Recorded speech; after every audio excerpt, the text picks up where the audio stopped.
What is going on, everybody? I am Gray. Wolfman, what's going on? This is GrindHaus on 42nd Street. Would this be like our official second episode, or would you say it's like the third I episode? would call it the third episode because we did a lot of movie talk on the first one, even though it was more of an introduction to us. Okay, cool. Because Yeah. I'm just trying to remember how to like number them when I put them up on Spotify. Because like a lot of people listen to the first one, where I figured the first one would be like, you know, like you said, the introduction, and like maybe like it wasn't canon, but enough of people we're gonna be referencing it enough, or other people may reference it enough that yeah, that is technically our first episode. So this is episode 3 of GrindHaus on 42nd Street. And before we get into today's discussion, how was your week? Pretty good, you know, the usual. I actually got more movie watching in than I expected. Nice. You know, did some video gaming. You know, we did our Wednesday community gaming event, which you and Gore popped into, which was pretty nice. Yeah, and it was a lot of fun. Started out, well, when I jumped in, you were doing which one? Well, I was still doing Dead by Daylight then. I Dead by hadn't Daylight, changed right. games at the time, which there is 2 videos up. They're about 27 minutes each. There's 4 different games. Not 4 different games, but 4 different matches of the same game put up there. Right. Yeah. And I am a Friday the 13th fanboy, and I did like the game, but like I really got into Dead by Daylight just by watching you play, and it makes me want to pick it up again, because originally when I picked it up, like I was sucking, and like after watching somebody play who knew what they were doing, I was I like, actually you know don't know what, what I'm like, doing. Don't say that. no, I'm not trying to find like someone like an open challenge. I'm not saying let's Yeah. open challenge Wolfman to this game. I'm just saying you did much better. I was like the half retarded person in the 80s slasher movie who would like run in circles around the cabin. Like, what do I do? What do I do? What's this? What's this? And I'd always die first. So Well, I got lucky. I got matched up with people around the same skill level. There were a couple matches where there was a people a lot higher skill level than I was, and I got my ass handed to me. Especially as a killer, because I played as a killer a lot for that video because it was easier since people were just watching and not trying to join in and play. It was easy for me just to be Right. the killer instead of trying to be a survivor and working the generators. And I actually had a lot of fun doing it because I never really did that before. I was usually used to playing with other people, so we just played as survivors. So it was pretty cool. Yeah, it got me wanting to play the game more now too. So yeah, and it's cool that like I didn't know that they introduced more characters, and it was tough. more characters that are well known. Like I remember when the game, who was the first like DLC character? I think that it they was Michael Myers was the first well-known DLC. I Okay. think it was either him or Leatherface, but I'm pretty sure it was Michael Myers because it was like a big deal because the Friday Right. 13th game was out, and that now this game had, you know, Michael Myers, and he had his own level, and I think you could be Laurie Strode as a survivor also. So Yep. And I remember that coming out, and I said to myself, like, well, they must have a deal. Like, that's probably going to be the only actual, like, horror movie killer they're going to have because of, like, licensing. yeah, But they have Leatherface, and they have Michael Myers. They have Freddy Krueger, Freddy, the Scream yeah. guy. Jason. No Jason. No Jason because his own game, whatever. He They has his have, own game. Yeah, They had the There little was, like, 5 or Demogorgon 6 from Stranger Things, that's it. Yeah. and then So- they had the pig-headed person. Whether it's the man or a female from Saw, they had just have the likeness of it. I'm not sure. Right. I never used it. 'Cause So- I never bought the DLC yet. If the only thing keeping people away from that game was because they couldn't really play as, you know, like their favorite horror movie icons, now if you pick up that game that's been out for a while and they got some DLC out, you might find. I wish they would do Chucky, and I know it sounds stupid because he's a doll and he's small, but I bet you he would be like extremely fun to play as. I think it'd be fun to play as, but I almost think it'd be unfair because of how little he is. You wouldn't be able to see him on the map. Exactly. Well, he needs it though because he's tiny. You know. Yeah, I think it might be a little unfair. I mean, maybe there's a way to do it if you make his character weaker because you can't see him, or maybe if you made more noise because there is a regular character in there that hums.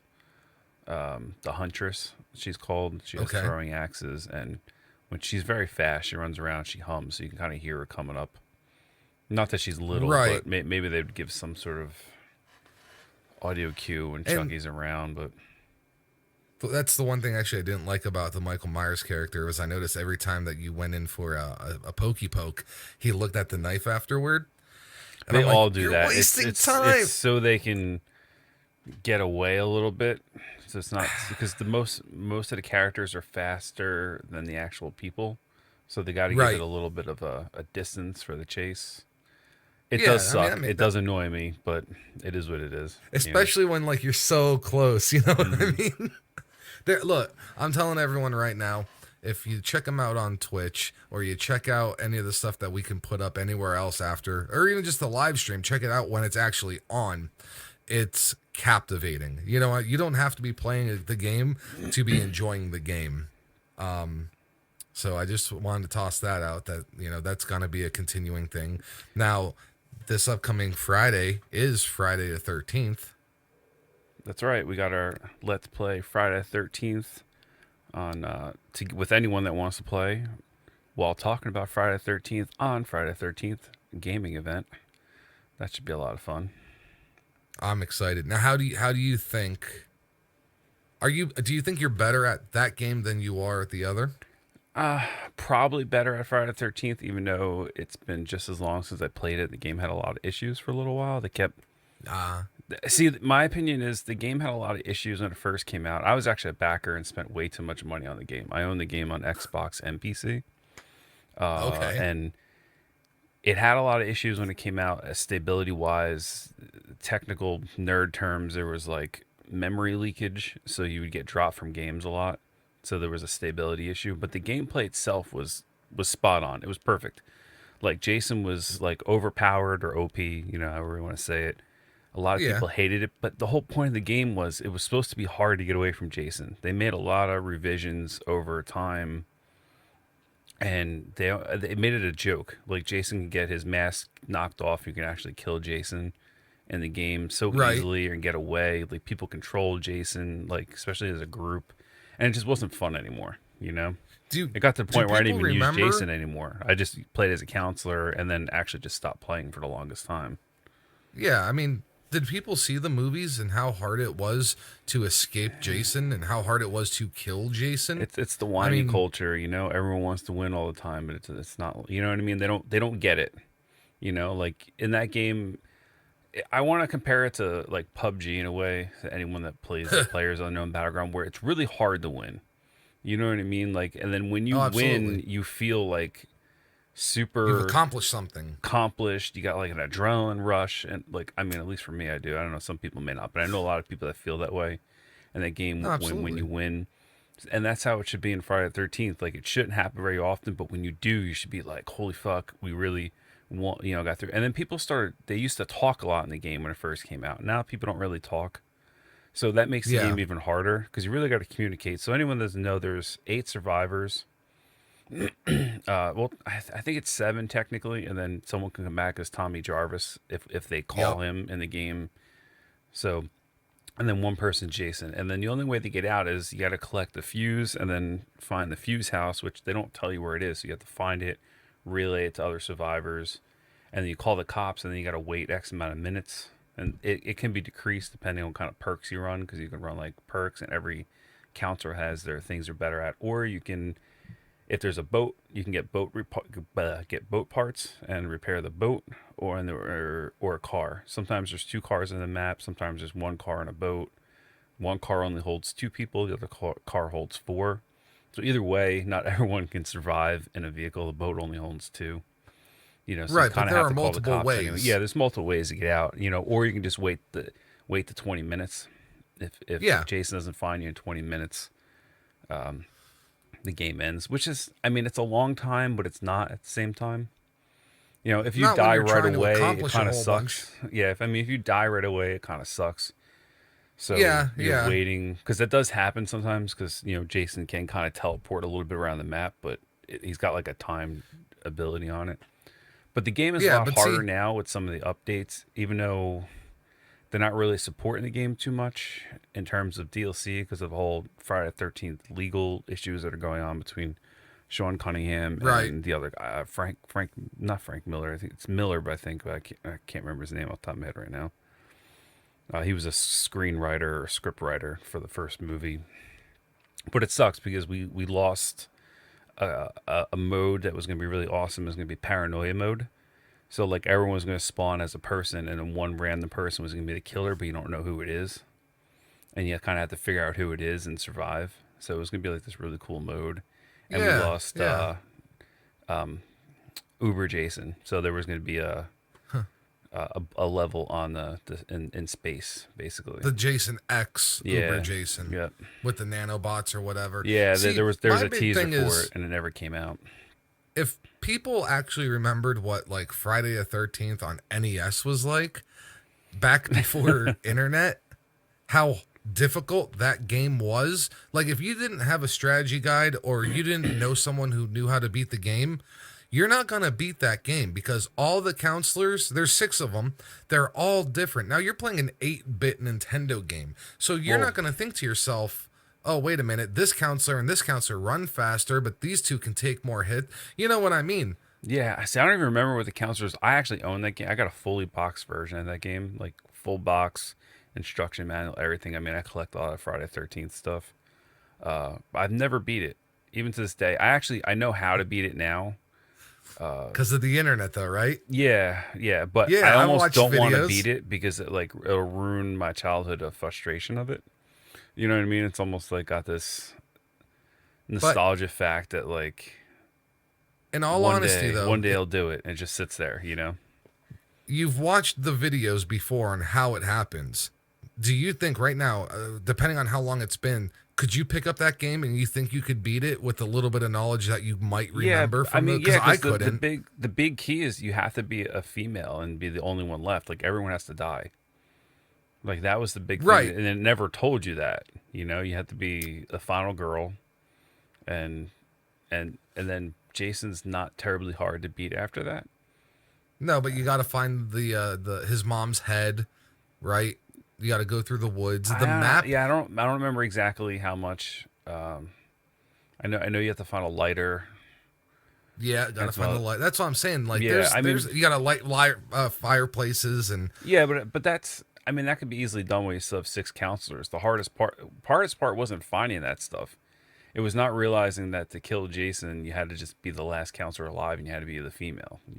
oh, but then you also had to save the kids because Jason would pop up on the map in certain places. And if you were on like the opposite side of the map and like he was going after some kids, if all the kids died, it Yeah, didn't matter if you had all your counselors, the game was over. So like that yeah, was another thing. So for that game being as difficult as it was back when it came out, people didn't have the internet to just hop on and see what you got to do, and I guess that's what spoiled the culture. It's people can pretty much just hop online and figure everything out, and it's hard to feel accomplished after a game when you do that, you yeah. know. But here's the thing, though. With knowing what to do now, I don't even know if saving the kids is really an issue because I feel like you can beat it in about a half hour or less. So you're saying go through the counselors you got to go through, let him take out whatever kids he does No, no, take I out, don't. as I long as don't it's even not. think. I don't even think that is like comes up as an issue. I don't think we're playing it long enough for that to happen. Is what I'm saying. Like when you know what you're doing, like you can go through the game in about 15, 20 minutes, maybe half hour at most. Maybe you have to save You, kids once. You know. you're gonna have to do a live stream on the next Friday the 13th of that game just to see if you can do that. Well, yeah, killing Jason in this new one's actually a lot harder. I mean, you got to get his mother's sweater in the shack. You got to find the shack on each level. The Right. shack can spawn on like 3 different spots. They don't tell you where. And then when you go in the shack, Jason gets an audio cue that you go in there. So, Right, and exactly. but unless you have his mask, if you manage to knock his mask off, which is still pretty hard, and then stay away from him, then you can go in the shack without him noticing. So you have to do a ton of damage to him to knock his mask off. But the problem is if you do it If you wait too long, he goes in rage mode and you can't stun him anymore, which sucks. And then you have to be a female with the sweater to stun him, and then have Tommy Jarvis come in with an axe or a machete and go in for the final hit. And Yeah. otherwise, you know, it just Now, doesn't work. and Tommy Jarvis is the only one that can finish him. Yeah, yeah. You gotta stop him with a sweater, then hit him with a baseball bat or something to stun him. He drops to his knees, and then Tommy comes in for the final hit. It's a real pain in the So ass. even though you explained it that quick, it's still very hard to do all that. Yeah, yeah. I mean, in you have comparison. 15 minutes or less ish. It might be 12 now because, like I said, they made the game a lot harder now, so the game's a lot better. They also enabled custom modes, so you can go in if you have enough people and do a private match and tweak stuff. So they did kind of Right. add some stuff, and that was pretty recent. I haven't tried any of it yet. But, they can be like Jason's always in rage mode, or Jason never goes to rage mode, or the map only lasts 10 minutes, or there's only one car. Like, you can So change they a lot are of still stuff. working on it. It's not like, yeah, okay, so they didn't have Well, the Uber Jason in that they're level, not. They're but they're just still they're working on any bugs, like major bugs that happen. But this was kind of like one of the last updates they're doing because of the lawsuit. okay. They're not adding anything Yeah. more, even though they got permission from Miller. Even if he like, he's like, you guys can keep work. I think it was just they got so much heat for basically for 3 months or so, almost 4 months. It was unplayable on Xbox. Like, you were getting no XP, you were getting dropped like crazy. PC was probably the best version, even though you still had issues. So I mainly played on the PC. Like, I have two Yeah, I characters played that are level 42 ish, one on Xbox and one on PC, but they should be way higher because of all the dropped games I had right. No, I and not played it when it playing. came out on the Yeah. PlayStation 4, and I must have played it for like maybe like 2 weeks, and it was just endless frustration. If I was a counselor, I was dying usually, maybe not the first person, but definitely like by the second person. And when I was Jason, I just couldn't do things fast enough. Like Yeah. it was frustrating. Yeah, I mean, But you definitely gotta like spawn in as Jason and go right to like the fuse box and maybe put some traps down if you got them. And there's like an order of things to do, Then sometimes there'll be people there already, so then you're chasing after them. But if they're organized, they're getting parts this whole time. yeah, So if you get a group of people who know what they're doing, it's not going to be a easy game. yeah, but like I said, now with making Jason harder, like harder the stun, and the big issue too is, especially when they were in groups of people and they were hitting Jason, you can only hit one person at a time, even if you had like a long swinging arc. Like, it would not Right. hit the other people. Now they changed it, I don't know, maybe like a year ago to 8 months ago, to where it hits everyone now at once. So that Okay. that helps. Like I said, he's harder to stun now and other things. I haven't fully tried it out recently, so I'm gonna jump in it But this week before we do our Friday thing to test some things out. But right, and if anybody's interested in checking this out, it is this upcoming Friday, Friday the 13th.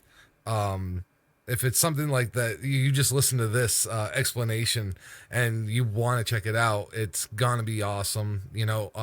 There are still a lot of people playing the game, not as many as when it first came out because, like you said, the issues. But yeah, I there's a good did amount of see there's people still a still good playing. You can community. get matches, and it's hit or Yeah. miss whether it's fun or not. Most of the time it's fun, but you still end up with douchey people here and there. You know, Oh yeah, that's every game. That's yeah, it is what you it could is. you could literally play Tetris online and you can Yeah. run into a douchebag. Well, because I have a Savini Jason, which was, you can only get them if you bought a separate pack at a certain time and you were a backer, basically. So Right. everyone thinks I'm a hacker because apparently he got released for like a day on accident on Xbox Live and Right. PC, and a lot of people bought them. And so because of my low level, like most people are, still play the game are like level 150s, and I'm only at Right. level 40 something on each of my character. But if you just most people don't own it on multiple systems. If you add both my levels up, it'd be in the 80s. Never mind all the games that I got dropped out of and didn't get any XP. I'd be up there too.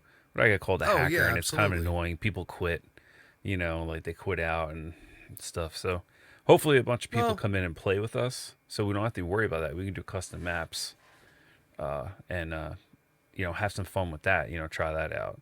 Because I got a few people absolutely. lined up that I'm friends with. They're gonna come in and play. I know you and Gordon come over and chat with us while we're playing. Yeah. But it's gonna be a good time. So as of last Monday, yeah, as of last Monday, I set up my studio room pretty much how it's gonna be. I think, I don't know, like my OCD kicks in and I change things often, but I got some soundproofing up and some acoustic foam, and I got my computer set up, and I've received my mixing board interface, and I just received my new microphone. Actually, I got it this morning. So if the my audio quality sounds better, it's because I'm using the big boy shit now. And I'm very happy with all of it. Pretty much all of last week, besides doing my normal podcasting stuff, which I will get into here in a second. I recently picked up my Mac, and I've done everything on my tablet, and I haven't, been using computers for, quite a few years.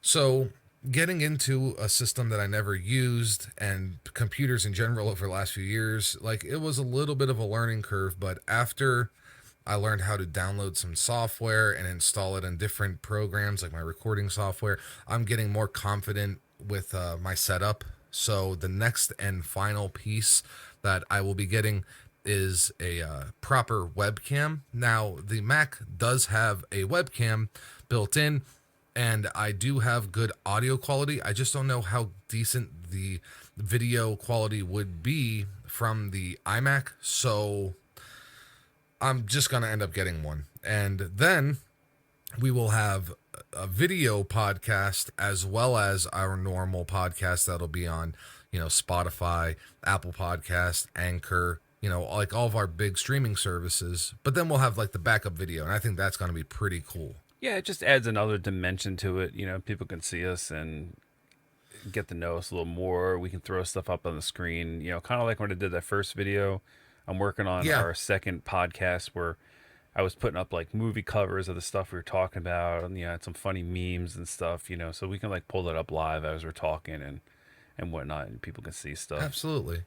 Just adds another dimension to the podcast. It's kind of just makes it a little more fun.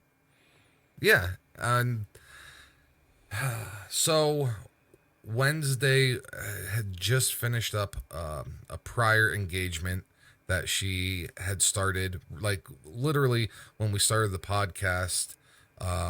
It's been about almost like 2 months now, just about.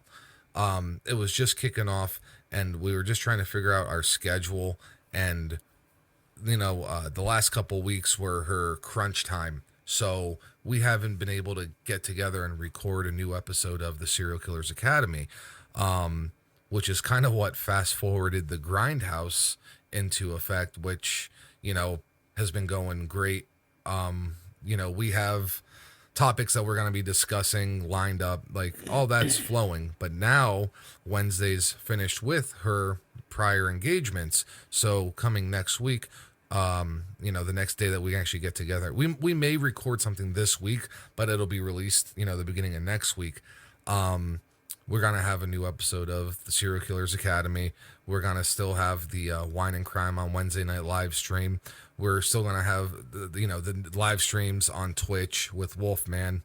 This week in serial killer history, we have Gore's pick of the week in the middle of this episode. Every episode of GrindHaus will have that, as well as the Friday night special features, which Gore will go on our social media platforms and let everyone know the movies that are coming out in theaters, as well as what's new on all your basic streaming services.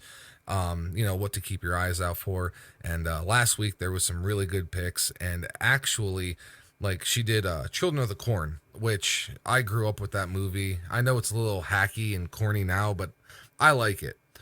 But she had mentioned another movie. I don't know if you saw it. And we are getting into a different conversation. Our topic this week is not what we're talking about. We're just getting caught up from the previous week. It's almost like the weekly rewind for everyone. Yeah. I mean, just getting everyone caught up and letting everyone know we're just a work in progress, letting everyone know about all the different things we're going on. It's not going to be like this every week, but it's good to get into a little bit before we get started, though, too. Just to kind of reel reel everyone in and let them know what we're working on. And it's good to catch up, though, as well. Yeah. You know what I mean? Let everyone know what, we did the past week and what we accomplished. The other movie was Mom and Dad, Nicolas Cage and Selma Blair. I haven't seen it, but yeah, I'm not a big fan of it. Me and Gore kind of talked about that on our personal time or whatever, but it doesn't mean don't go out and watch it. I'm a little bit more picky about things, and I'm kind of a semi-movie snob. I have my particular likes and dislikes. Everyone's a little different. Of course. And plus, it's Nicolas Cage. I'm a huge Cage fan, but I'm very, very picky about his acting roles he chooses. I prefer him more in the action sense. Now, Mom and Dad, just real quick, it's not that it's a. I mean, I think it's a terrible movie, but it's not because of Nicolas Cage, and it's not because of the topic of the movie. I think the idea of the movie is fantastic. I just want to clear that up. It's just the production of the movie kind of lacked a little bit for me. Some of the special effects weren't that good. The way it was filmed, I didn't like the way it was filmed. And then the way they told the story and the script that was written was poor, in my opinion. Okay. It was fun watching Nicolas Cage be Nicolas Cage and just be crazy, basically. And I don't think he acted. It was one of those where you think he's just being himself type of deals. Just turn the cameras on while I'm not a huge fan of Selma Blair either, for the most part. So she was kind of rough to watch in that movie, I thought. Now it does has its memorable death scenes on some of the stuff. No, wait. Don't. No, I'm not going into them. I'm just saying, like, there are some really good death scenes, a couple of them, but overall, it was a rough movie to get through for me. That's all I'm saying. Did you see him in Bad Lieutenant? I haven't seen that movie pretty much since it came out, and I've watched a few videos of it and of people talking about it, and it's hilarious. Dude, listen, like, Nicolas Cage has the tendency to go off the wall a little bit. He's like if Jim Carrey was an alcoholic. Well, you know what I mean? And have you seen Jim Carrey lately? He looks like no, but that's the thing. Like, Jim, he's kind of crazy now. So yeah, no, he is. He's crazy. He's eccentric, but he's not on anything. Where like Nicolas Cage is crazy and eccentric, and he could be on anything at any time, and that's what makes him. Now, I'm not talking about Ghost Rider Cage. I'm not talking about no, you're talking like the Deadfall Nicolas Cage.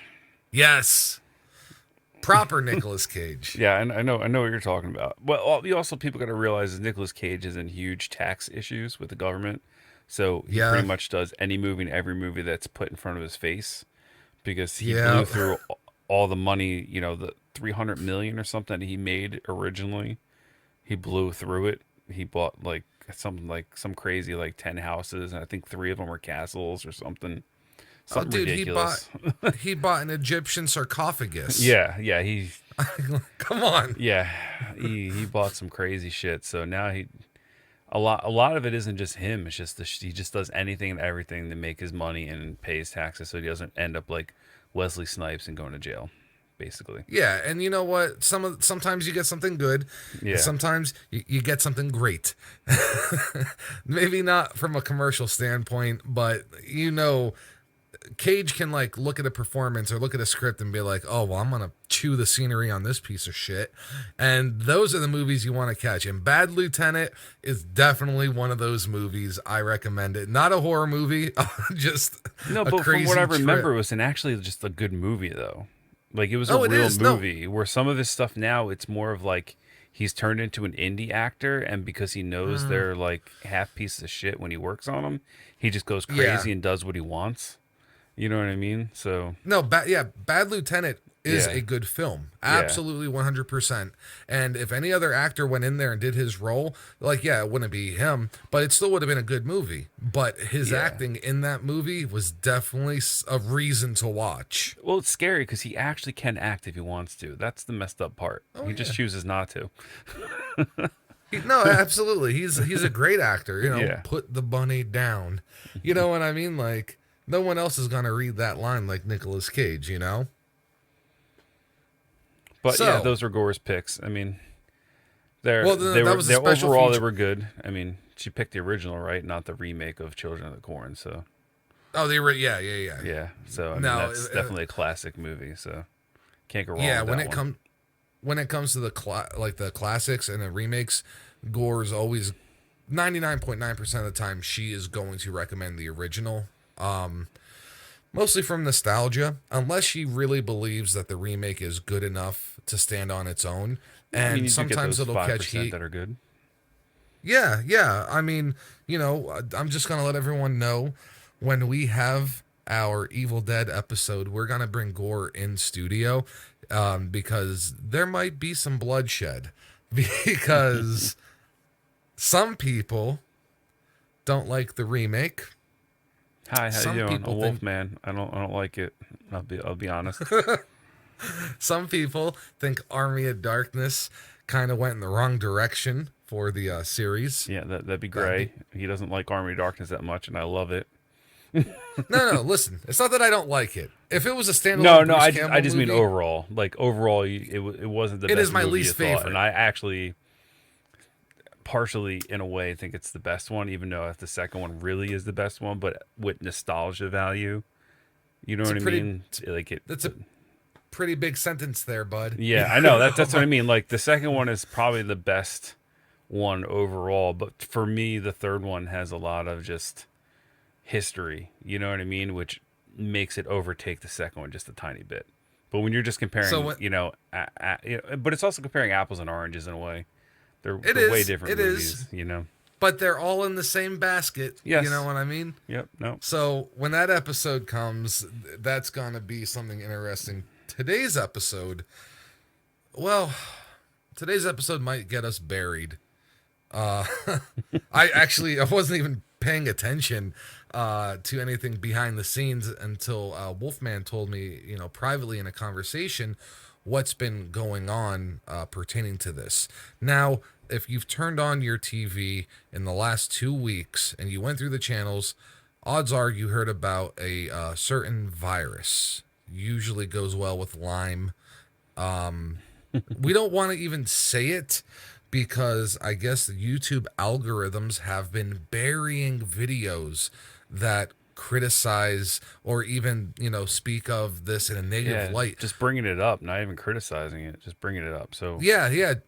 It's talking about how, a certain country they dropped the ball on it, and how quickly it's spreading. And that's going to be the discussion of, our topic today is movies that deal with viruses and virus outbreaks. The virus that actually we're afraid to talk about, we were thinking about like what we can call it.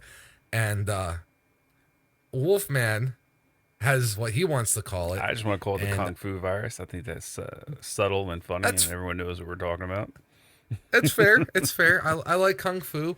I was just going to put in a sound clip and just say it's the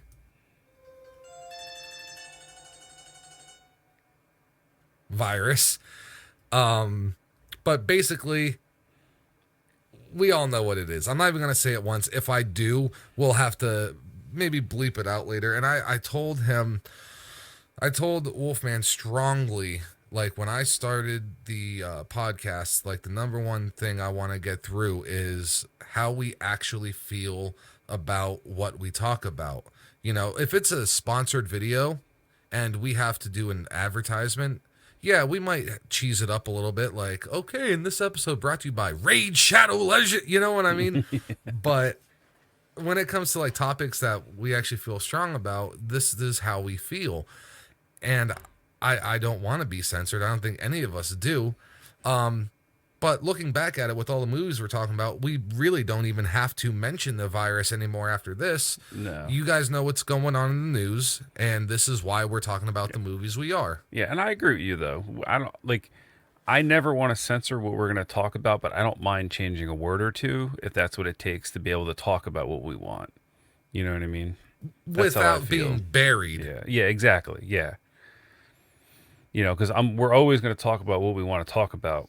Just if it just like I said, if it just takes changing a word or two here and there, as long as we get to say what we want without getting killed and buried, then so be Yeah, it. yeah.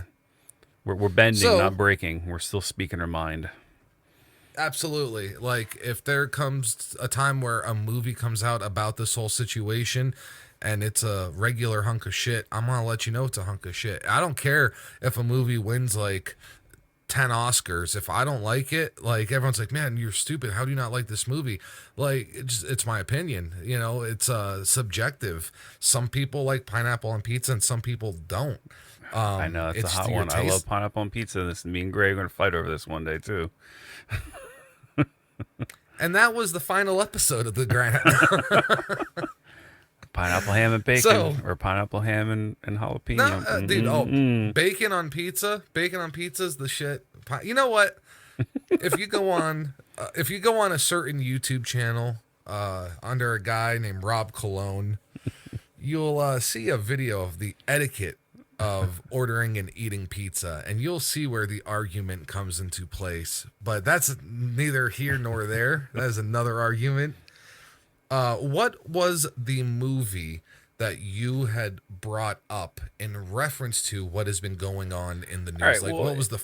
yeah. So it's not necessarily a direct apples to apples comparison, but it's still a virus movie. It's kind of like was supposed to be our main talking point at first, but Yeah, I know we had issues getting copies of the movie for you, even though I owned it. We live too far apart to where we can really sit down and watch stuff together, yeah, unfortunately. So I am gonna be doing a more in depth of it, and he saw the original. This is sort of a remake of it. So we're going over Quarantine. It's from 2008, and it is a remake of the Spanish film by, I'm not even going to try to announce the guy's name because I can't even speak English sometimes, but he made the movie Record, or Rec, REC, in yeah. I 2007. think more people would know it as rec. I think on the Yeah. box art it says Yeah. rec, like It says Rec, a but it video stands for camera. Record because it's on the VCR. That's what a Yep. VCR says, and then it was adopted by American filmmakers a year later into Quarantine. So Quarantine got a 6 out of 10 roughly on almost every site, as a it's not a bad score. Obviously that's Eh, people picking apart the movie more than most people would. So to some people yeah. it's going to be a lot better, and some people, oh, excuse me, hiccups, some people it's going to be a lot worse. So it was directed by John Dwaddle. So I don't know how to say his last Yeah. name. This is as best as I'm gonna get it, and this kind of fits. I'm going to go over some of the stuff that he also directed because it kind of fits to. He has a theme, as I noticed with his movies. So he did Devil in 2010, which wasn't a terrible movie. I know a lot of people hated it, but that's the one where they're stuck in the elevator, all the people, and one of them is possessed and don't know who it is. I'm Was sure that a you've seen that. Shyamalan movie? No, because he did it. He's the Okay. director. Okay. I know it sounds like something he would do, though, right? In a way, with some retarded twist at the end, like Yeah, and that's honest. Like, maybe was he a producer? Or no, I yeah, mean, I don't know. I have no idea. I don't remember seeing his name on there at all. But it seems they can't. Like I said, they also came in 2010. That would be something. I had it up he earlier on my he was the writer. who I just Shyamalan. pulled it up. Yeah, Shyamalan Yeah, so I wrote missed it his with name on there. Don. Yeah. Okay, so it Okay. was. Yeah. But yeah, I could see how Quarantine and I mean, I'm not comparing them. Yeah, but no, you could see the. but there's a thing like that's something. Not saying that people get possessed, but the whole getting stuck in an elevator thing, with Yeah, the tensions and the people fighting, like that comes into play in this movie in a way because you could see where his movies go. So the next movie that was kind of of noteworthy that he directed is called As Above and So Below in so below. 2014. Yeah. It's just a quick synopsis on the pages. When a team of explorers ventures into the catacombs that lie beneath the streets of Paris, they uncover the dark secret that lies within the city of the dead. Now, I don't know exactly what it is, but honestly, that intrigues me. So that is something I'm going to try to track down in the future. Because if anyone knows anything about Paris, literally the whole city is built on top of these crazy catacombs that you can get lost in and die very easily. There's so Absolutely. much that goes on underneath there. The whole idea that's pretty cool. So if it's directed even half as good as some of these other movies and written, because he does a lot of his screenplays also to his movies, then it might be something to So check out. In you 2015, haven't seen it? no, I haven't seen it. No, I actually Okay. didn't know some of the, have you seen it? Yeah, I actually Oh, own it. okay. Okay. I got it. I saw it at a friend's house, and this is rare. Like, I wouldn't have paid full price for it, but I saw it Yeah. at a friend's house, and I saw it in a bin for like $6, I think, FYE. And I'm like, I'm getting this. You know what I mean? It was okay. It's hard. Look, I don't want to hurt anyone's feelings, but certain directors, you could tell a lot of their work, and I'm not saying he's great or I'm not saying he's bad. But the movie is interesting enough that I'd paid $6 for it. So Yeah. Well, just the whole idea of it's being in Paris and in those catacombs just kind of intrigues my interest. I watch oh, a lot of absolutely. documentaries And and it's shot stuff on well. that stuff. Yeah, and it's just creepy in general, that whole setting. So the next Oh yeah. movie he did is called No Escape. It came out in 2015. And it's in their new overseas house. An American family soon finds himself caught in the middle of a coup, and they frantically look for a safe escape from the environment where foreigners are being immediately executed. Now, as you see the pattern here as we're going in, he does a lot of movies that seem like they could be semi-realistic, and Yeah. he focuses on tension. This movie starred Owen Wilson, I think his Yeah, name Owen is, Wilson. yeah.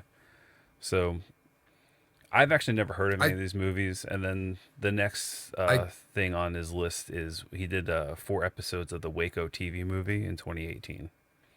Yep. Now I do want to bring something up.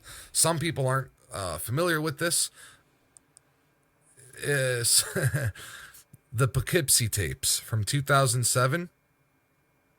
He was the director and he wrote it with his brother. Now, this is something of a recent cult movie. Are we talking about the same director right now, John Dwaddle Yeah, still? Okay. John Dottle. That's what I want to make sure. Okay. Yes. And I've never even heard of it. here's what made the Poughkeepsie tapes go crazy. Kind of like when Faces of Death came out or Cannibal Holocaust. When these movies came out, it began a rumor that there was actual Poughkeepsie tapes, and there's a videotape showing people getting tortured, murdered, dismembered, all in this abandoned house. And somehow that got twisted into, oh, it's a based off a really real thing. And the way the movie was shot, it's almost like half of it is found footage, the other half is like old footage, like they use like an old camera from like the 70s or whatever. So it has this cult following, and I'm sure one day we will talk about it because this movie actually does frighten a lot of people. And it's the only thing that I was surprised to see on his list of movies. Because like you said, a lot of these kind of like deal with the same type of stuff. Yeah.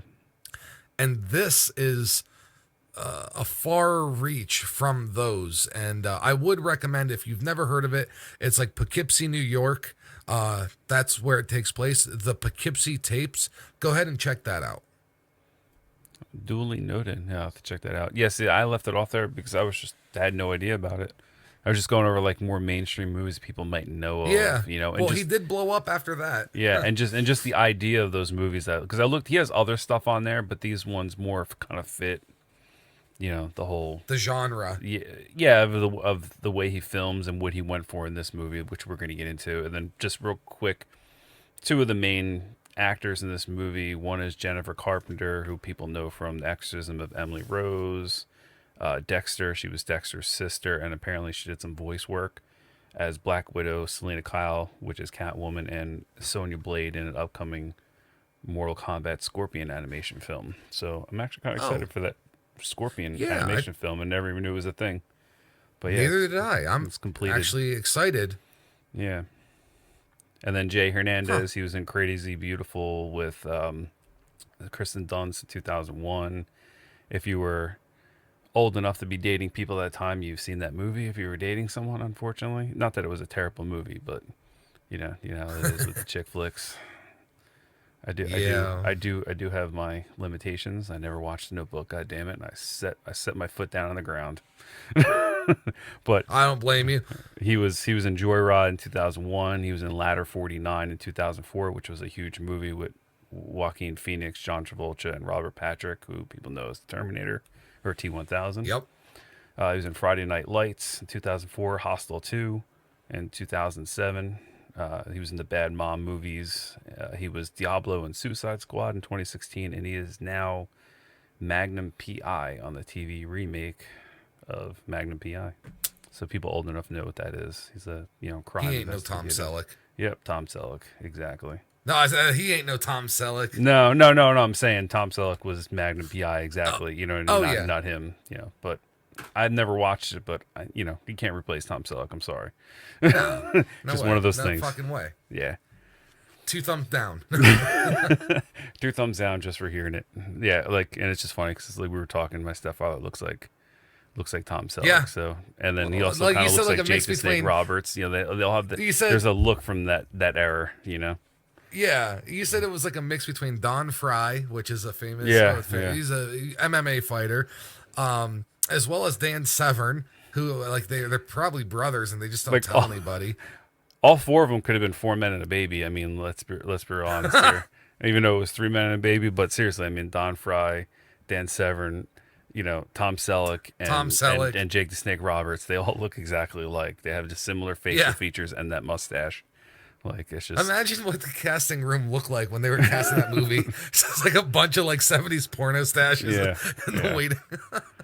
it's just funny. Okay, so So- let's talk about Quarantine. This is the movie that pretty much got our discussion underway because there's so many movies that have to deal with Yeah. viruses, but for some reason this one sticks out.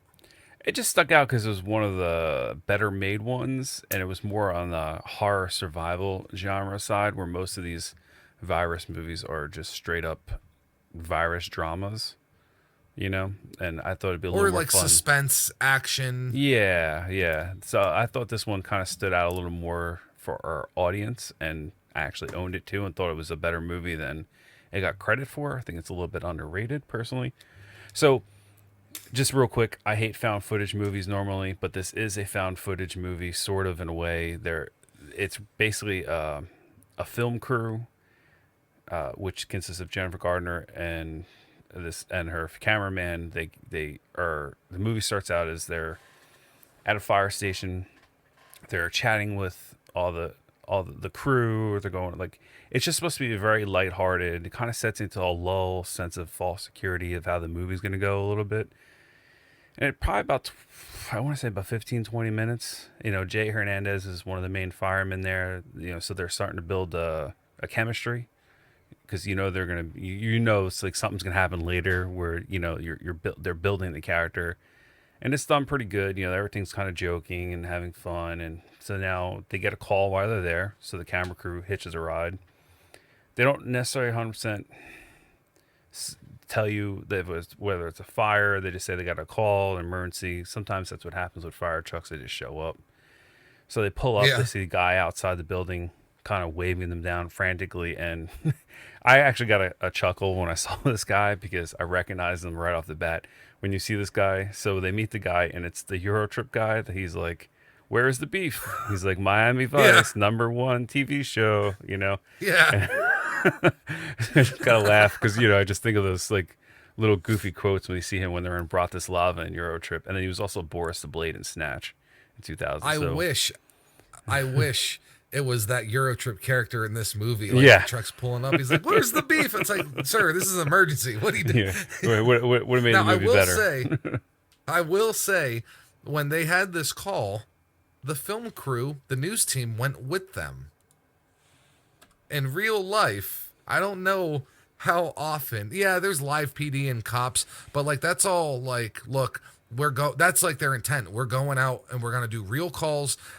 Like the TV Yeah. crew, they show up at the fire station. I didn't think they had the intention of going on Well, a call with them. I thought that was the whole point. I think they were just going to spend the night at the fire station and maybe go on a call or two if there was any. You know what I mean? Okay. I don't, obviously I don't think they were expecting it to be like a regular someone's sick call where they might have to break the door in, which is usually what the No, fire maybe like gets a called to. fire. Like they Yeah. went to a building fire and put out a fire, Yeah. and they got some footage. Yeah, like that's kind of like how I felt like it was set up. Like you said, in the first 15 minutes of the movie, Yeah. if you didn't know what kind of movie you were seeing, it is lighthearted and there's not too much exposition, but there is a lot of character building. Yeah. Yeah, and it slowly starts to set the pace of the movie. Like as we go into it, you'll see it just slowly ramps up, and then eventually like kind of all hell breaks loose in your final act, basically. But it was a nice start. I mean, it wasn't perfect. It wasn't, but it wasn't boring either. It's paced well. Yeah, it's paced well, and plus you see the way the movie is going to be filmed, and you're like, oh, okay, yeah, there's going to be a little bit of shaky cam. But overall, it's going to be a high quality movie the way they filmed it. So you're kind of set at ease of the found footage in a way because of this 15 minutes. It's kind of weird, like it gives you this sense that, because I don't know about you, but a lot of found footage movies, when I watch them or attempt to, I try kind of turn them off. The movie could be so much better later, but I can't get through that first 15, 20 minutes sometimes, I can't sit in theaters and watch found footage movies, and it was the whole reason I didn't go see Hardcore Henry, even though everyone's like, "Oh, dude, you gotta check it out." Like, it's not a good movie, I actually or didn't like not it. a great I hated movie. it, even if I had a budget. See, but here's the thing: was the gimmick cool of being the first person thing? Was that even worth it? No, I don't think so. See, I'm glad I didn't go see it then. Yeah, I know a lot of people loved it, but that's we'll talk about that personally. I don't think that should even make it on our. No. Don't waste your time, people. I'm not going to waste my time with that. But this movie, when we're talking about found footage and shaky cam, no, I got you. Yeah. No, I got you. Just Harker Henry was basically an hour and 30-minute trailer to a movie. Basically. It just was. Basically, it was like if they were planning a video game based around that movie, it was the longest commercial you'd ever seen. Yeah. There was like no story, no nothing, no setup. It was just a bunch of half-assed action scenes, and that's about as much as I'm going to give it. Yeah, it was about 85 minutes too long. Yeah, pretty much. It could have been 15, 20 minutes short. I think it would have been perfect. Oh, absolutely. But anyway, this movie had a budget of $14.2 million. It grossed about $41.3 million worldwide, so not a barn burner in the money, but enough to grant the sequel, which we'll sort of get into later at the end. But so, all right, so now we get through we get to the building. He's the one that made the call, our Eurotrip guy, or Boris the Blade from Snatch, and they bring. I'm not sure if it's his wife or whatever. I must have missed that. I wasn't fully focused because I was too busy watching how the effects are with her. Now, the effects on the lady weren't top notch, but they weren't bad either. I mean, it looked like they gave her a little Alka-Seltzer in her mouth. She was foaming at the mouth, but her makeup was done really well. You know what I mean? But I guess there's not a lot of ways to make foam out the mouth except for like Alka-Seltzer or something, because it's kind of what you have to do. Yeah. If you're doing it practically and you're trying to stay away from CGI. Yeah. And the other thing is, a lot of found footage movies are very dark. Like, I'm not talking about dark like in subject. I'm talking about someone turn on a fucking light. I can't see shit. Yeah. This movie is lit beautifully. Yes. It doesn't have a soundtrack. Like, there's literally no music in this movie. There are sound effects, but there's no music. Which fits the movie better. If it had music, it would have ruined it. And they make up for not having music by setting environments that are, I don't want to say enthralling. It's not like a big open meadow and a sunset, but at least it's worth watching. Like, it keeps your eyes on the screen. It's an apartment building complex, because the whole movie, which I'm getting, is going to take place inside this apartment building. in this Yep. complex, and it looks like what you expect. Some apartments are a little nicer than others. Some areas are kind of dingy. It looks like a legit apartment building in a Yeah. city. You know what I mean? They Like did it well. looks, yeah. So she's foaming. They're gonna try to like take care of her. Now the cops are on scene. The firefighters are on scene. They're trying to check her out. Now, to me, looks like she's got like this kind of rabies thing going on. Like you just see how this is going. You know, they don't tell you anything Yeah. yet. You know, you're like, oh, this is gonna be like a 28 days later type of thing. You can just tell like the vibe you're getting. So she now she attacks the cops and the firefighters. A bunch of them get bit, infected. They look like they die. You know, yada yada. You know how movies go. So now there's a single cop and a single firefighter left. There is they're kind of fighting because cops and firefighters always don't get along. That's actually kind of a real thing. It's It's like cats and yeah, dogs. Like it's a yeah, stereotype because in real life, like firemen and police get along well, but like in every like TV show and cartoon, like I remember there's an episode of Family Guy where there's a softball game between the police officers and the firemen, and like the firemen win, and someone in the crowd's like, "Yay, firemen!" or whatever, and Joe's like, "Oh yeah, well make sure you call the firemen next time they need to put out the rape." yeah. No, I actually there is a lot of like tension between firemen and cops in real life. There really is. Like it's because they compete. I don't think it's played up like it is in the movies though. Oh no, it is. My dad was a cop. Maybe not so much anymore, but there was that show also, Rescue Me with Dennis Leary back in FX days. Yeah. And a lot of it was based off true stories. So I mean, like the drama, it's legit. They fight. They whatever. I'm not saying it Yeah. didn't exist, but I don't think it is like it is in the movies when it comes to like every cop and every Yeah, firefighter. yeah, no, it's has, not like, this every, blood yeah, oath. but the way it's done in this movie, it's kind of legit because like Oh, it's realistic. yeah, the one kind of wants to take control of the scene, but the other one wants to do it this way. You know, a lot of people were attacked, and you know, like all hell broke loose for a couple seconds, Yeah. basically. So now the way they film it, they're building. I like. I'm going to be very generic in a way. I might talk about some stuff a little more than others, but this is one of those movies you have to see for yourself. Even though we're going to talk about a lot of this, there's a lot of stuff goes on right now where they're building tension between all the people in the building and the officers, and no one knows exactly what the hell's going on. They figure out one of the guys in the building is a vet, so they're talking to him. So he's kind of looking at the people right now. He's trying to treat the humans. Yeah. Sort of, yeah. He's just looking. You know, he's not really a doctor per se, but you know, he's looking at them. And now a couple of dogs get in the struggle or in the apartment building, and they kind of get lost in the building. That's going to come back later. Just remember about that. Yep. Now, so he's looking at the bodies, the vet, and he's sort of determines that it's kind of like a rabies virus thing. It looks like. So that's your first Right. sign now in the movie. Finally. But he's like, it's going super quick. It doesn't normally. Usually, it takes days, you know, to get through. He Right. kind of mentions that you don't really That show is- symptoms for rabies. You just kind of, I'm sorry, you don't really test for rabies. You just sort of show symptoms for it, and then Right. and then you kind of have it. But And that's the one thing that we're gonna have to mention when we mention this movie and other ones, and Yeah. in real life, incubation period. The average cold or influenza has an incubation period of 1 to 3 days, whereas sometimes this, longer. Yeah, like you said, average. well, Yeah. they're saying that's on average for the Yeah. cold or the flu, whereas like this new one, you know, the the kung fu that virus actually the kung fu, it actually has an incubation period of up to a week.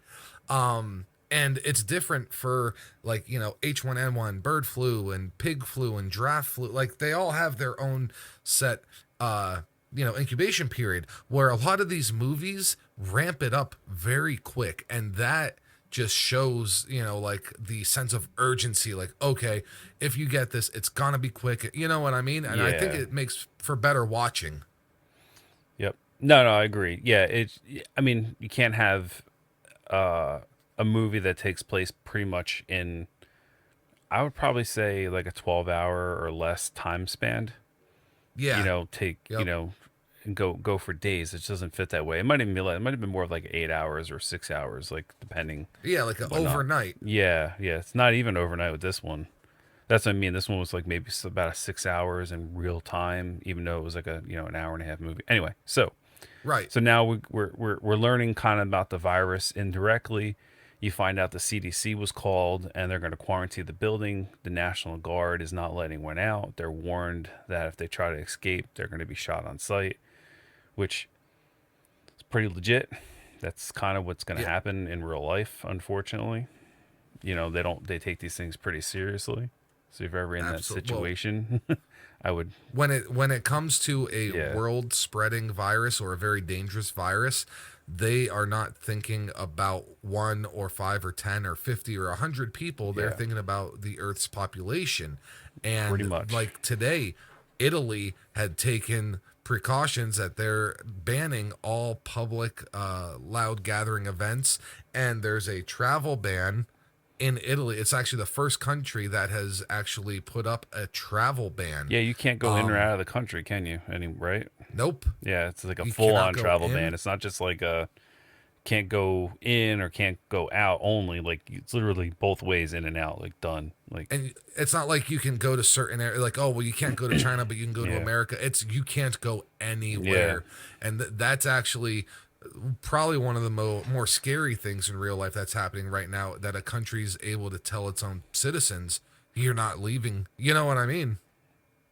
No, yeah. I completely understand why they should do that. I honestly feel like more countries should be doing that right now, just as a They precaution. should. You never know, how things spread. I mean, you had that guy in Honolulu, and was staying there for over a week from China, from Japan, and who knows how many Yeah. people he tested positive Well, for kung fu virus there. And he was in a Ted crowded resort Cruz. for a week, Yeah. and Dude, then we had one Ted here. Cruz, Not the in our Texas representative, he went to an event, like a live event. He had 5 minutes of interaction with one person who ended up testing positive for hmm that thing. And he said, he's like, dude, I feel fine. I had 5 minute interaction with him. I'm self quarantining myself for the next 10 days, blah blah blah. And like, yeah, that's good that he's doing that.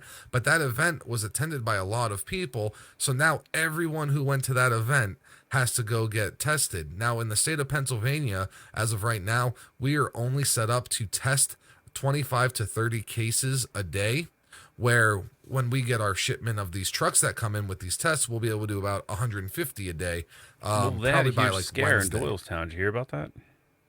Yeah, well, we Yeah, Pennsylvania has Wayne County and Delaware County confirmed cases. yeah, but this is Bucks County. Like it's not even one of those two counties. That's what I'm wondering if you heard of. Like the Oh, so there's Doylestown is more. Bucks County. Yeah, that was not long ago, and I don't think it got too much press. But someone that tested positive was at like a fair or something in Doylestown, and so like there So, was could be a couple thousand people got exposed to it. and then They're all actually those thousand They people. closed schools down in certain Bucks County areas, like around the surrounding towns. They get Yeah. cleaned and sterilized, and but that only does so much. What about the people? Well, the thousand people who went that event, they all went grocery shopping, and they Yep. all went here and they all went there. I mean, that's what it's crazy, but it is realistic, and that is why we are discussing what we Yeah. are. And now, a short break from our broadcast.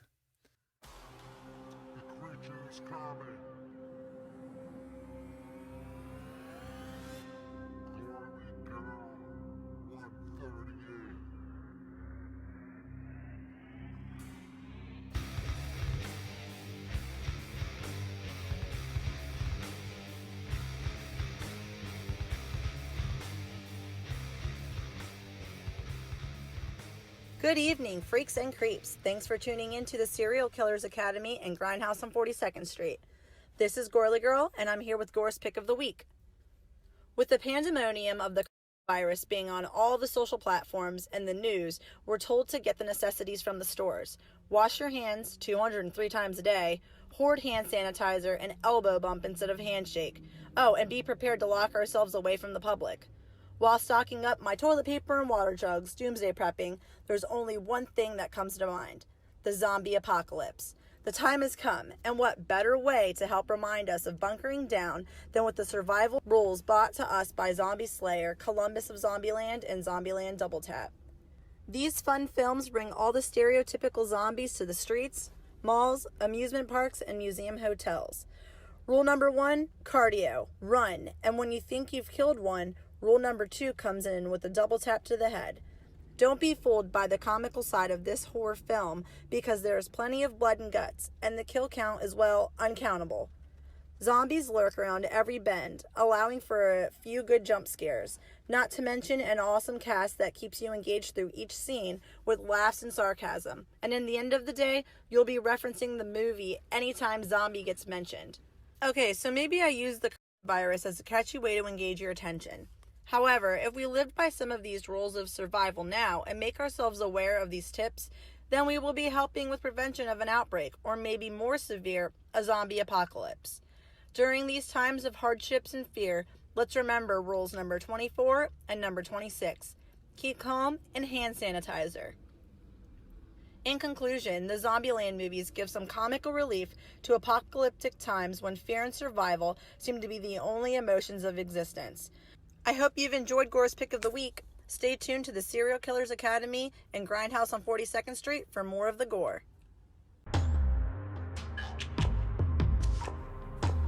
Alright, so that brings us to our next notable moment in this movie, and that would be, after, so everyone's still arguing, and, they're building up the tension, and it's good tension. There's nothing really to go in detail about it. There's a bunch of spots where it just is what it is. It's kind of like you have to watch it to feel it. There's not much we can describe about it. So now a bunch of them go upstairs to try to see if there's any people hiding. Like they were trying to round everyone up down in the main lobby area of the apartment building. Just kind of, with stuff like this, you want to know where people are, especially the police and stuff. They're trying to keep things civil. Contained and civil, and, let everyone know what's going on. They don't have to go all over the place for it. Yeah. So they're heading upstairs to see if anyone's like kind of hiding out in any of the rooms or anything like that. They run into one of the dogs from earlier. So now you see this dog is full on got the disease. I mean, he's foaming, he's angry, he's trying to come at them. Now there was this guy that was trying to go back upstairs earlier a lot, and they wouldn't let him. All of a sudden, the elevator opens up, and the dog sees it and just jumps in the elevator and just starts mauling this guy. I mean, it's a real dog attack. I'm almost positive. If it's not, then they have like some great CG, but it looks like a pretty legit dog attack. So, it's really nice to actually see that in the movie for once. So in the smart move, they close the elevator and they block the guy off, and he's done for basically, but it was just nice to see the practical effect. That's why it was noteworthy, like in the movie. Right. And like it's hard to train animals to do specific things, but it's not hard to train a dog to an attack. So, well, on this one, it might've seemed a little harder, cause it's not like he's wearing anything where they can hide like a super fluffy big thing, like when they train the dogs. Oh, right. And he's just wearing like a suit shirt, a tie, and slacks, so there's not really much padding they can hide in his sleeve. So that's why the dog has to be a special dog. You know what I mean? It's a little different than your usual dog tack scene. That's what I'm getting at. So those real thick, big padding suits, they do that for people who are training multiple dogs a day. But they actually make smaller, thinner versions when you're only doing, a specific thing for a specific time. Now, you feel all those bites. I've actually worn the glove. A buddy of mine, you know what I mean? He had one. You feel it for sure. So like whoever the stuntman was who did that, props on him. I'm not saying he was in 100% danger, but he went home sore that day for sure. Yeah, I mean, I've never been in the dog zoo, but I've seen it. I definitely not something I want to be in. But yeah, I know what you're saying. You're gonna feel everything, you know. Yeah, that's crazy. Because I know a lot of stunt people. Sometimes they don't wear anything. You know, there might be like a tiny little sleeve on under there, but it's just like wearing a shirt. You know, it's just something Yeah, a little tight, and that's it's like it. putting a sweater on. Yeah, Yep. yeah.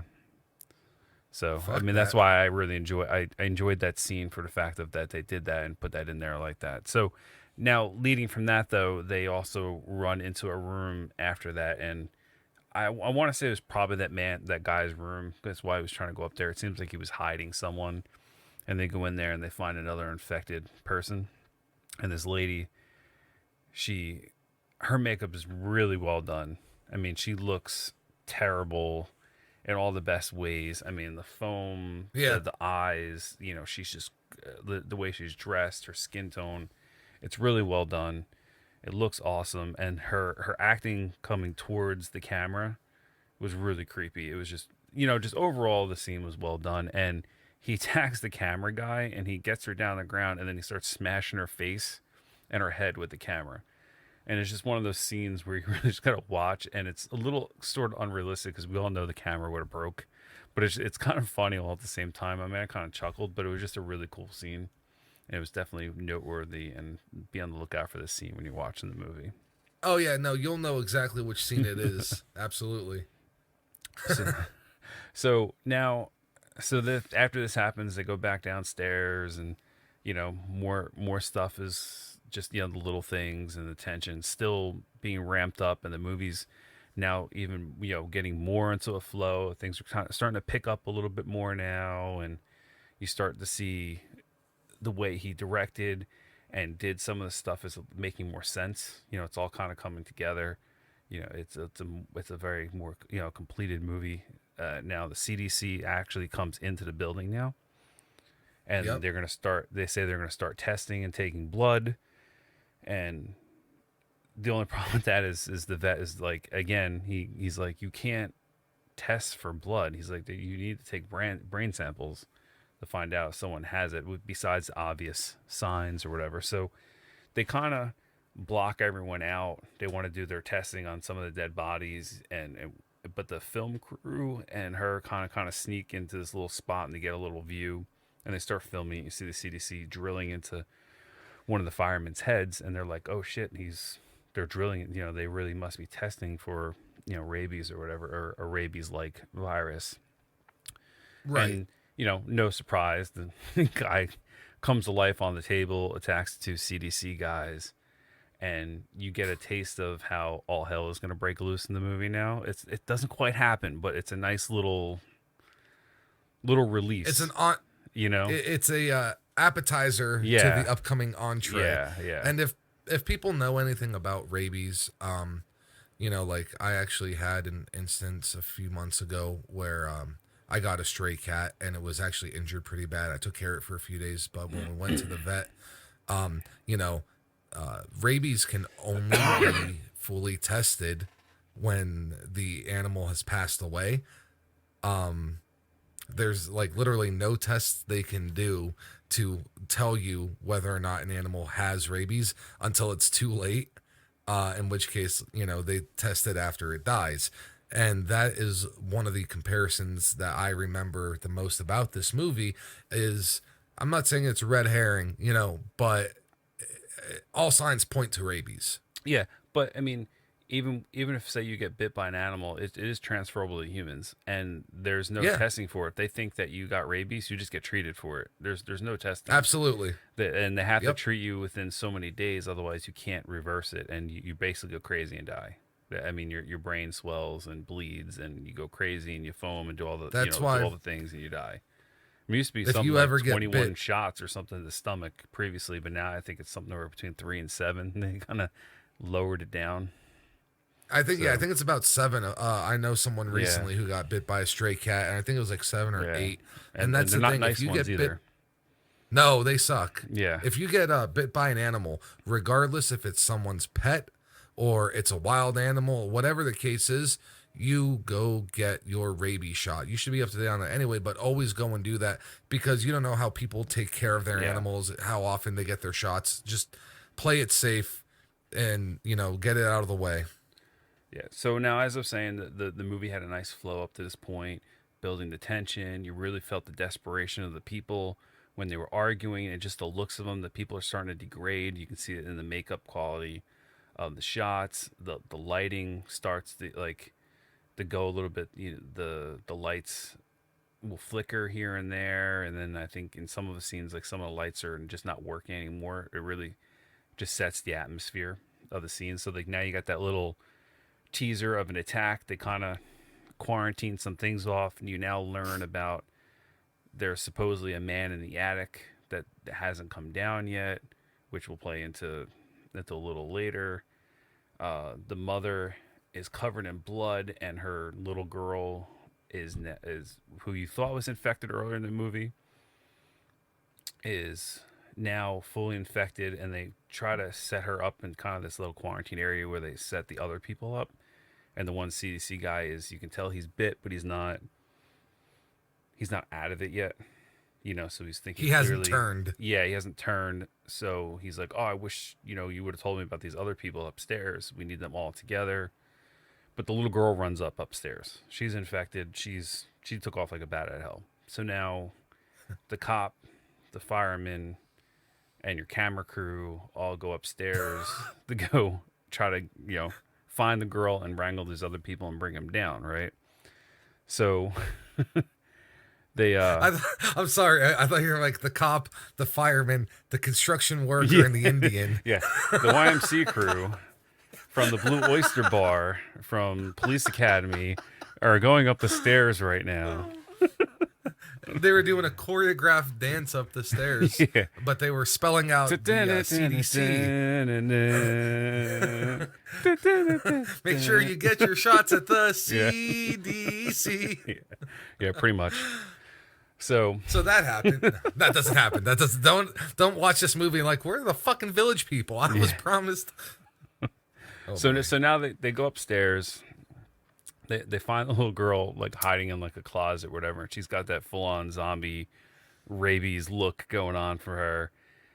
She attacks the cop. He gets like bit in the neck, and they kind of seal him off in this room.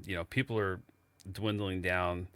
They run downstairs. Now all hell is breaking loose downstairs. So like now everything's just broken open. Like there's no more teaser, no more drama. The shit is now officially hit the fan. You're at the climax of the movie. You're heading into the third act. Like we're there's maybe I think about a half hour or so left in the movie right now. So, but it was paced well. Yeah. No, it wasn't really a was. drag. No, it wasn't boring. You really feel the way the director directed everything. Everything's falling into place a little bit. You see why he did things. Like I said, the camera's not too shaky. It gets a little shaky sometimes. It may get annoying, but it's not bad. The quality of the camera is good. Like everything is just it's done well. Absolutely. And you would think with the movie being an hour and 29 minutes with zero music that it would drag. But I'm telling you, this is one of the only movies that has no music that is not a slow, boring movie. No, it's because of the way they made the ambience in the background. The look, the people bickering and fighting. Like someone's always talking about something where it's not always important, but it sets the scene and the tempo and the atmosphere. Like there was everything very else is done. Build up. Everything else was done so well that people may not even notice that there's no music. Yeah. You definitely, unless you're listening for it, you're probably not going to notice. You're going to notice there's nothing in the background. So Whereas, now, sorry, go ahead. No, I'm saying if you were to watch a movie like Blair Witch, you would think, man, I could really use some music in this movie. God, just something. That movie was slow. Maybe some Friday 13th music in the background, like something. Yeah, some fucking sound effects with a Casio here and there, maybe. But yeah, that's a whole nother. I would even take those village people again, like whatever. Throw them in the woods. All right, enough of the village people. So now the village people are trying to run downstairs, but they're missing their police officer now. It's just the camera crew and the firemen. But now everyone downstairs that's not fully infected are trying to run up the stairs. It's turning into a big clusterfuck basically.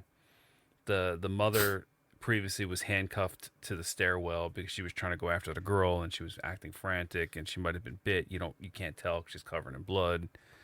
They're all over the place. So they end up upstairs again, and now there's a couple more people. We got our fucking where's the beef guy, our village people that's left of them, and a couple other random people. And one of the guys freaks out and opens a window and tears down because they literally tented the whole place. Like when they quarantined it, he tears open the thing and literally within 2 seconds of him yelling for help, he gets sniped in the head. Just perfect headshot. Blown out the back, I mean, it's not exploding a head like Maniac, but that's difference between a shotgun from 3 feet away and a sniper bullet. Yeah. That's for penetration. If we're gonna rate every headshot in every movie, it's gonna be about a C plus. Yeah, Maniac is the gold standard. Yeah, you're at gold like star. A plus there. yeah, absolutely. So this is about C plus. It was realistic. Yeah, it's not as realistic, but it's used, and then they just start unloading bullets into the room, which makes them scatter again. And now, as the bullets are raining in and they're getting ready to scatter, some zombie rabies weirdos break in, and they start grabbing people and picking them off. So now it's really just the camera crew and the police officer, and they run downstairs. So if you're a dog lover, you don't want to watch this scene. Not that they really show it so much, but they open up the elevator, as I remember before, the zombie dog is in the elevator, and our fighter, meanwhile, he's running down the stairs and he has a sledgehammer in his hand. He's bashing zombies and the clear way and whatnot, which is actually pretty cool, but it's not really noteworthy breaking it down, but it's cool that it's realistic. Yeah. So then he sledgehammers the fuck out of the dog. Like I said, they don't really show it, but it's just one of those poor Poochie, but he is a zombie pooch, so it's not like you're rooting for the dog necessarily, but you know how people are. So they get in the elevator, they end up back at the top. So now they're all over this place, and he gets attacked. So now it's really just the camera crew. We're now at the near end of the film, and it's just Angela and Scott, which is the camera guy, and our Jennifer Carpenter, the reporter. Yeah, the reporter. They're just left. Yep. Now they're in this attic area. So they get into this attic area and they just find dozens of cages filled with rats. Also in the attic, there are numerous medical files stored on a desk and beneath a bulletin board. And on the bulletin board, there's newspapers and magazine articles about a man who defected from a doomsday cult, claiming that they had perfected an Armageddon virus. And then on an article about scientists attempting to disconcern how all life was wiped out on an island in South Pacific. You really kind of have to pause the scene to notice all this stuff, but you kind of get a couple quick glances. You realize right away when they get up there what's going on. So yeah, this was actually something the director said in a later interview. At one point they see a tape recorder, and they start playing the tape recorder. He wanted to have this long, drawn-out scene with the entire exposition and background of what was going on, but they actually decided against it, thinking that the scene, how it was shot, could get the point across without blatantly just telling people this is what's going on. Yeah, it was actually better that they didn't, because the way this final scene is shot, I'm not going into crazy detail in this scene because this is the scene of the movie. This is the final scene, the final 15 minutes or so of the movie.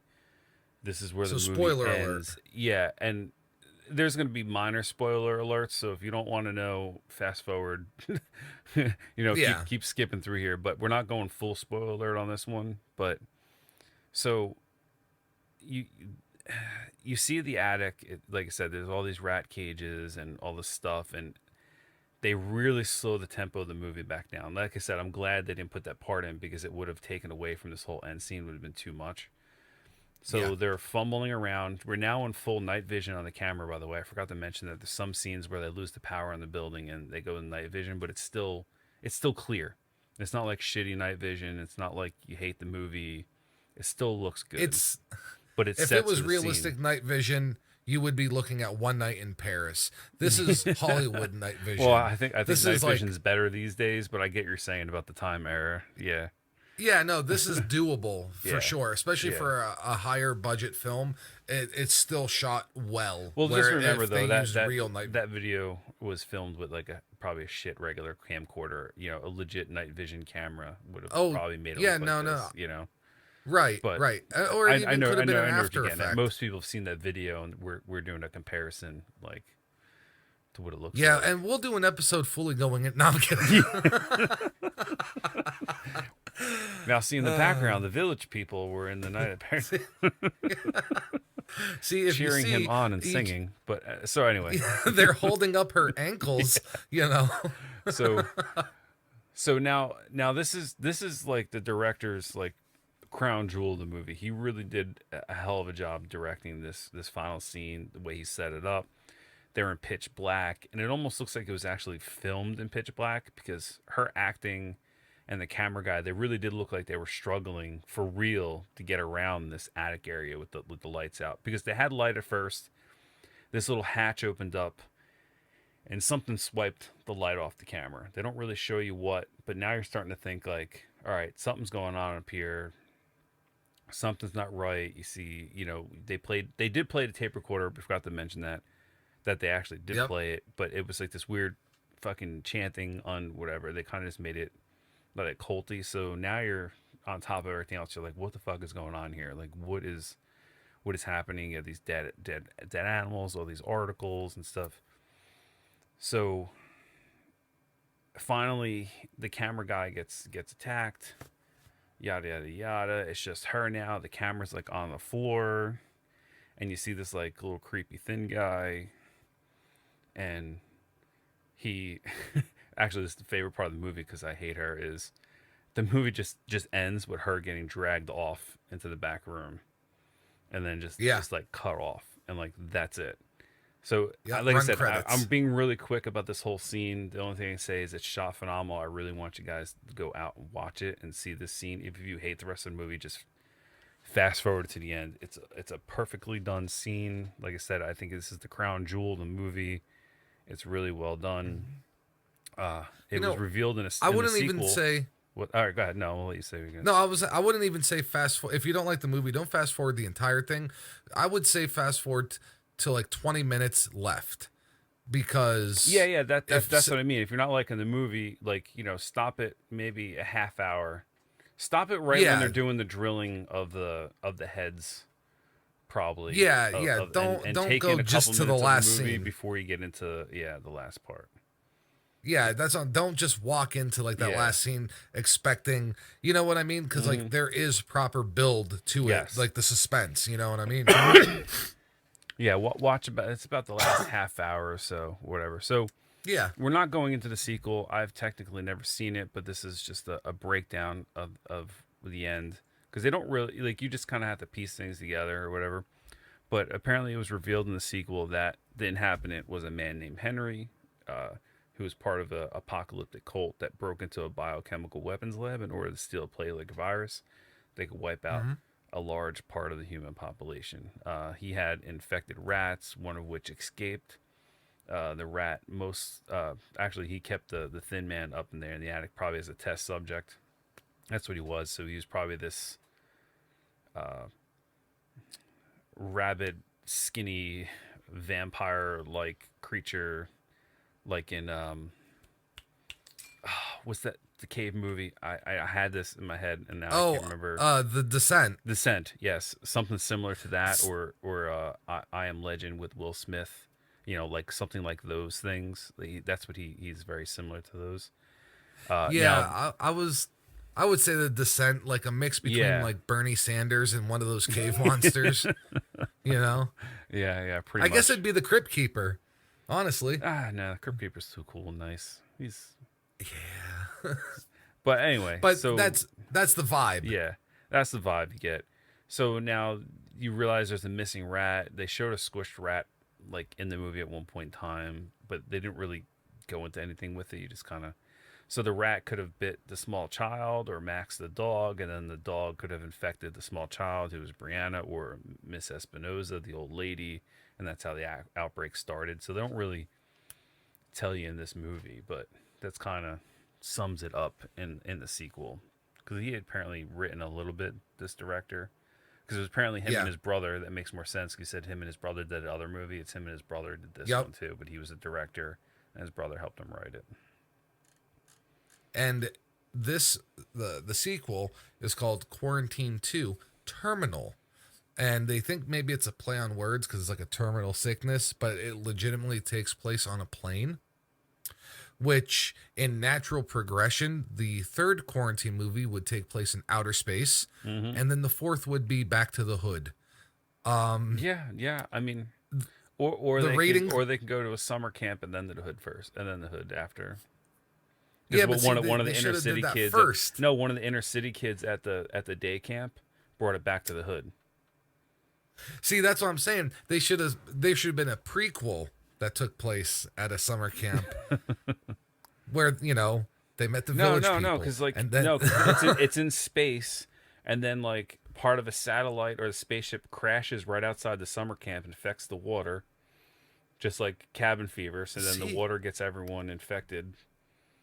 See, but space is always like supposed to be like the last of like, okay, we've run out of ideas. What can we do? Space. Yeah, but even you know what I mean? Friday the 13th, when they went to space, they came back down.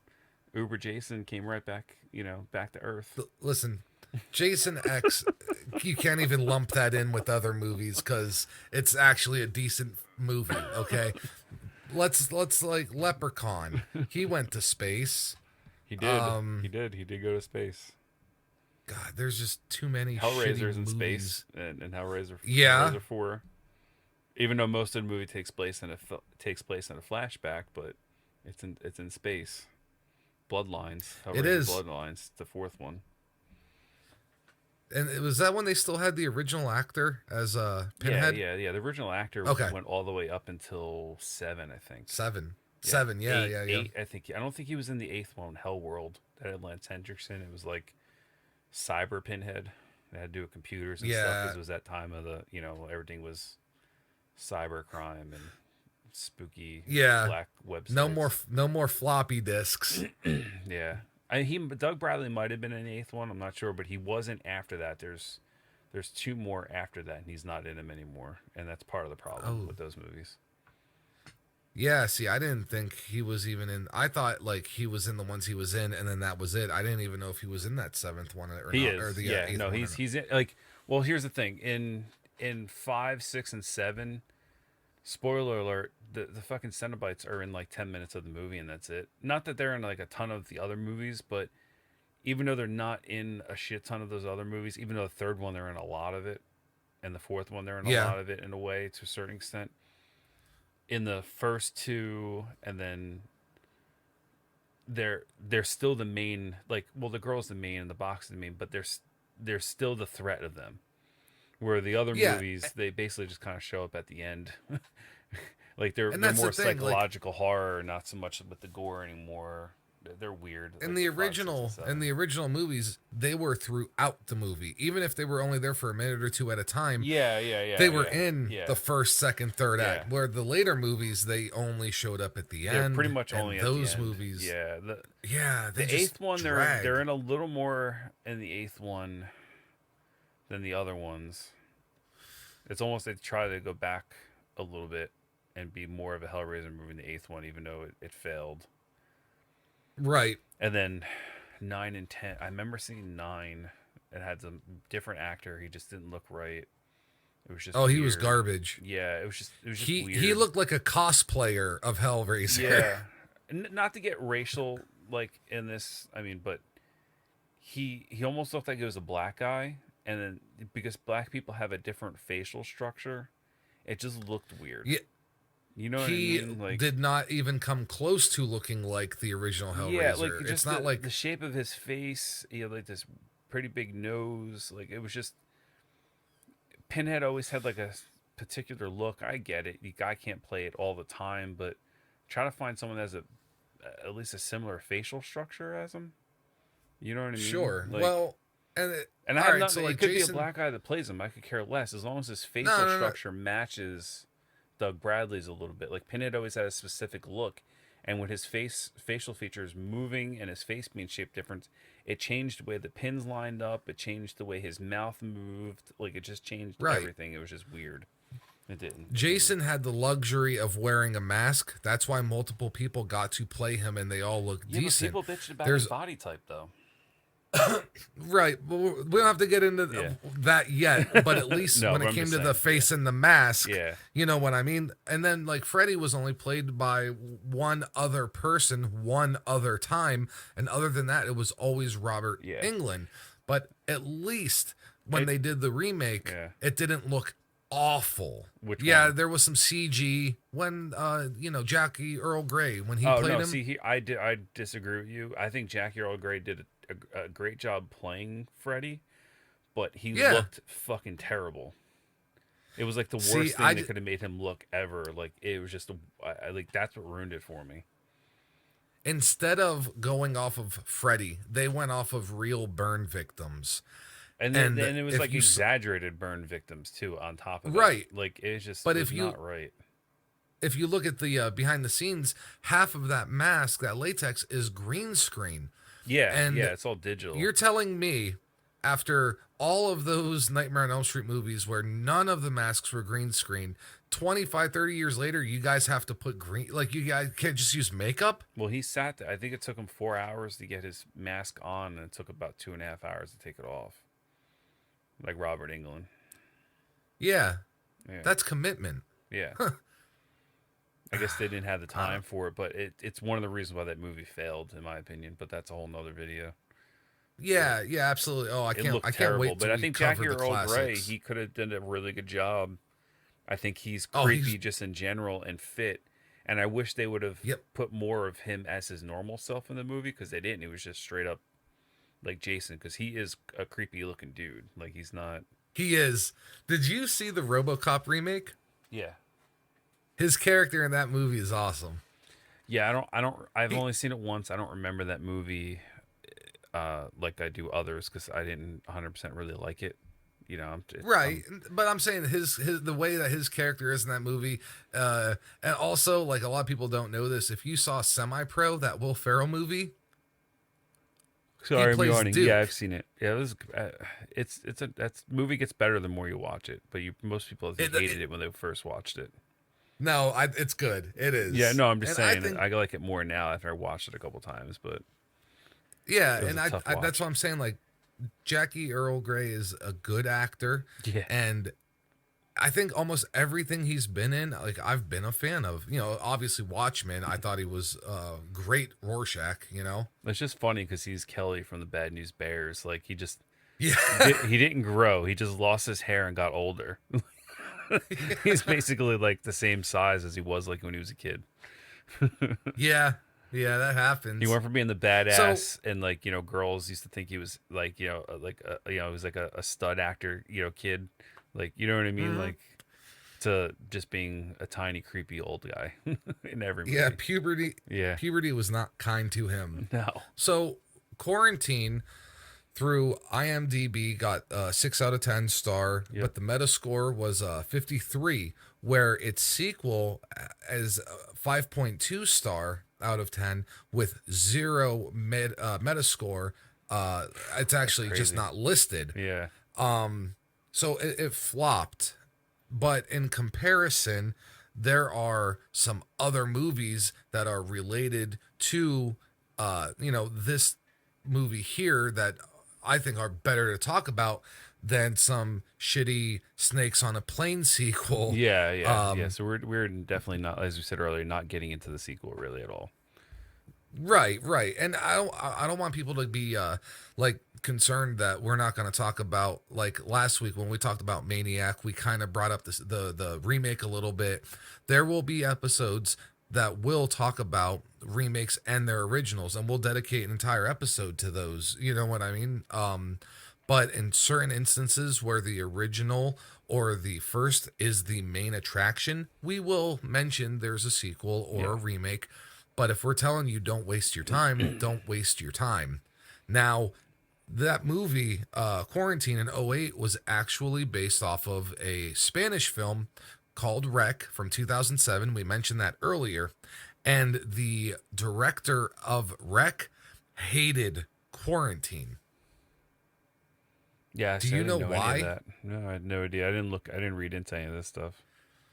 So he said, and here's like his number one concern, and I don't think it's worth hating this movie over, because he said, "Oh well, Breck just came out a year before, and then they go and they make this movie because his Rec was '07 and theirs was '08. So he's like, they must have watched my movie and then like started filming the next day. And I'm like, so wait, you think the movie's shitty because there wasn't enough Yeah. time in between? What, you know what I Yeah, mean? I know exactly. But there was that time, like from 2001 ish till when this 2010 almost, I think, where a lot of movies were getting a release in America, like remade like a year after they came out. I mean, they did that with the Ring movie, Ringu. I Yep. think it was like a year or two after that The came out. It Grudge or was an whatever. American movie, like The Grudge. I think was like a year or two. It was mostly Let Me Japanese In. movies, but yeah, there was a few Spanish because there are actually a decent amount of like movies that come out of like Mexico and South America, believe it or not, Oh and yeah. music. Oh yeah. People don't realize like there's some good stuff. I mean, that's where Yeah. Robert Rodriguez came from. People know him Yep. from his Grindhouse movie with Quentin Tarantino, and then he helped do the one Predator movie and Dust Till Dawn, and a Oh this yeah. whole slew of movies that they're just really good in general. But yeah, that's where he came from. Yeah. And there was even Italy and France, they do a very good job because like there's that movie that came out a few years ago, Let Me In, and that was based off of a French movie. I think it was called Let the Right One Yeah, In. You know, like yeah, the little yeah. girl No. I think vampire. it was called Let Me In. Also, it was the same. I think it had the same name. Just like it was in French. But yeah, I never watched it. Hold I know what on. you're talking about. I know what you're talking But about. you saw? Did you see the American release? No, it's on the list of Ooh, things to watch. I just never got around to it. absolutely have to check that Yeah, one out yeah. No, for I heard, I sure. heard, I heard. I just haven't got around to it. Now, So many things to do. So many oh, I hours. know. Now, talking about a decent movie that is related to quarantine would be I'll go with 2011's Contagion. And Contagion was basically the large cinematic version of a movie like Quarantine. They're not shot the same at all, but it had Gwyneth Paltrow, Matt Damon, Jude Law. This was a bigger budget, bigger It release was like a movie. blockbuster ish disaster type movie Yeah, drama. Yeah, yeah. Oh, Lawrence Fishburne, you know what I yeah. mean? Cowboy He was one of Courtesy's the in main, there. and Kate Winslet. Yep, that's right. It was Kate And Winslet and Lawrence Fisher were one of the main people besides Jude Law. But I mean, Gwyneth Paltrow died in the beginning. yeah, She yeah, was like, and it's funny because she's on the movie poster, yeah, and it's kind of like that old movie trope where it's like I guess Psycho was the one who you think that your main actress is gonna be like the final girl or whatever, and they kill her off in the first few minutes or first act or whatever. You know what I mean? Now in 2011, they in the movie it was called the MEV or the MEV1 virus, which was based off of the real life Nipah virus from '99, which it killed 100 humans throughout the world, but it recalled over 1 million pigs. This is when that whole swine flu thing was going on. So they base this virus in this movie around that. And a lot of movies that, deal with things like this actually take inspiration from real life events or, sicknesses, viruses, what have you. Contagion is basically, from some of the stuff I read and the little bit I've seen of it, it's what the movie World War Z should have been. Mm. Because I've heard that compared a lot. Because the World War Z movie was more of like an action movie, where the Max Brooks book like was more of how people reacted to it. You know, but there Yeah. was zombies in it, even though there was no zombies in Contagion really. But No, but here's the thing. I actually read that Max Brooks book before World War Z movie was even thought of. yeah, I so did I. actually I read an article in GQ and I picked it up, and it is not it's not a book that has like characters, and it's almost like a planning guide and stuff. Like, how would you explain it? Like, when I found out that they were making a Well, World War Z movie, I thought, like, how is it going to be based off the book? Because the book was not like a story. You know what I mean? well, the book was kind of broken down in like four main parts, and those four main parts were broken down. It's hard to explain, but because they were showing different places, it might have been five. I don't remember exactly. But I own the book, and I also own flashcards. But the flashcards are funny because they're more of a like how-to scenario and how to prepare and stuff. Like Right. it's just hilarious. I mean, that book's like Kiss. It's been more literations than Oh you could yeah. think of. Oh They yeah. got merchandising like crazy with that. You know. Oh yeah, it did well, and it was right in the middle of the entire, zombie craze back from like the mid 2000s. I would say what kicked it off was the remake of Dawn of the Dead, Probably. and after that, zombie movies were the They thing. were popular Just like again in a Twilight way. with Yeah. vampire, you know. Um, I wouldn't say so Twilight. I think the Underworld kind of kicked the vampire thing off again. see, I think Underworld had a good cult following when it came to the people who were into Underworld. But I don't think it had like as much of a mass appeal as like, and I'm not saying Twilight's a good zombie movie at all. No, So no, no. don't I get know. it I get what you're twisted. saying, but like you get the first Underworld really did start a lot. I think really started it. You were also a little younger at the time. I don't maybe you didn't realize it, but like that first Underworld movie really did upkick with vampire. Like a ton of them came out, and not a lot of them were very good, but a ton of them came out. I mean, yeah, the Van Helsing came out right after that with Hugh Jackman and Kate Beckinsale. I'm pretty sure it came out right after. Yeah, but didn't Might that have been a year movie or like two. flop? Yes and no. Yeah, but no. But I'm saying it upkicked a large. There was a lot of Japanese movies that were made. And some of them actually really good. That's something we're gonna have to go. I have a good amount of Japanese like vampire type movies, and some of them are weird because Japanese vampires are almost like zombies to a certain extent. Yeah.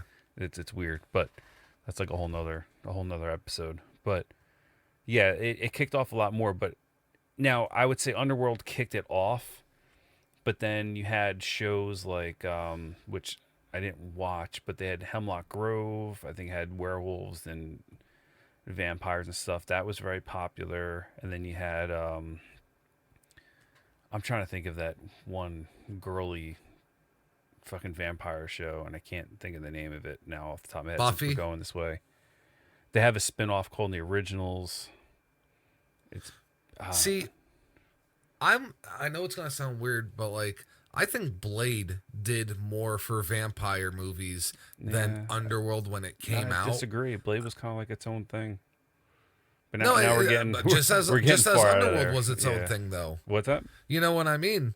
But after you had like Blade and Blade 2 and Underworld and its sequel, that's when like the floodgates opened because you had like 30 days No, at there was night. actually a lot more time frame in between Blade and I think you realize. Like the Blade movies Blade and wa- Underworld. well, Blade 1 was like 2000, Blade 2 was 2002, Underworld was 2003, and then the sequel to Underworld was 2005. But that wasn't the big boom period because it was more like the late 2000s, and Underworld was releasing movies like every other year after that. No, Blade But Blade, you Blade had, was 98. was it 98? Hold on. Yeah. Oh yeah, okay, 98 and 2002. There's 4 years. Yeah. I said 2 years for some reason. Yeah. And then yeah, Underworld 1 was '03, and then not Rise of the Lycans, that's further. Um Evolution Yes, was I mean, '06. I mean, Blade 3. I don't think anyone was really paying attention to Blade by the time Blade 3 came out, though. Let's be honest. No. 1 and 2. That's why, dude, I didn't even mention Blade 3 because 1 and 2 is where it's at. For sure. No, but yeah, like 1 was like its own thing. 2 came out because of some popularity of it, and then Blade 3 was just like I think a cash grab or whatever because of because Underworld beforehand came out right before that and made vampire movies very, very popular again. But those other things came out and really started building up the genre, and then Twilight just kind of, to a certain extent, took off in a way. But it really, I think it really did start with Underworld though, and then Dracula 2000. Oh, come on. No, listen, hear me out. Oh, Shadow of a Vampire was also that old school, like the filming of Nosferatu. That came out in 2000, which is pretty good. Queen of the Damned came out in 2002. There's another vampire one. A lot of stuff. You have John Carpenter's Vampires? Oh yeah, he did do one. Yeah, that's actually a really good movie. That was actually 98. Yeah. There's something else that came out. I mean, you have dude, I have them all listed over there. I can't get up them because you won't be able to hear me talk. But there's the one with fucking Dawson's Creek kid. He was in a vampire movie. No, the other one. Oh yeah. The one that people. He's in the Skulls or whatever, like that movie. Yeah. And some other shit. Can't think of his fucking name. All right, here I'll say it like this: in the late '90s to early 2000s, you had the original run of vampire movies. I think there was a couple years in between where there was a lull, which is when you had your remakes starting to get popular because of Texas Chainsaw taking off. Horror remakes were starting to get popular around that time. I get what you're saying, but I'm going to disagree because you had these TV shows that were hugely popular that were... What, besides Buffy? No. You had... See, I can't... Hold on. Oh, True Blood. Well, yeah, True Blood, that was one of them.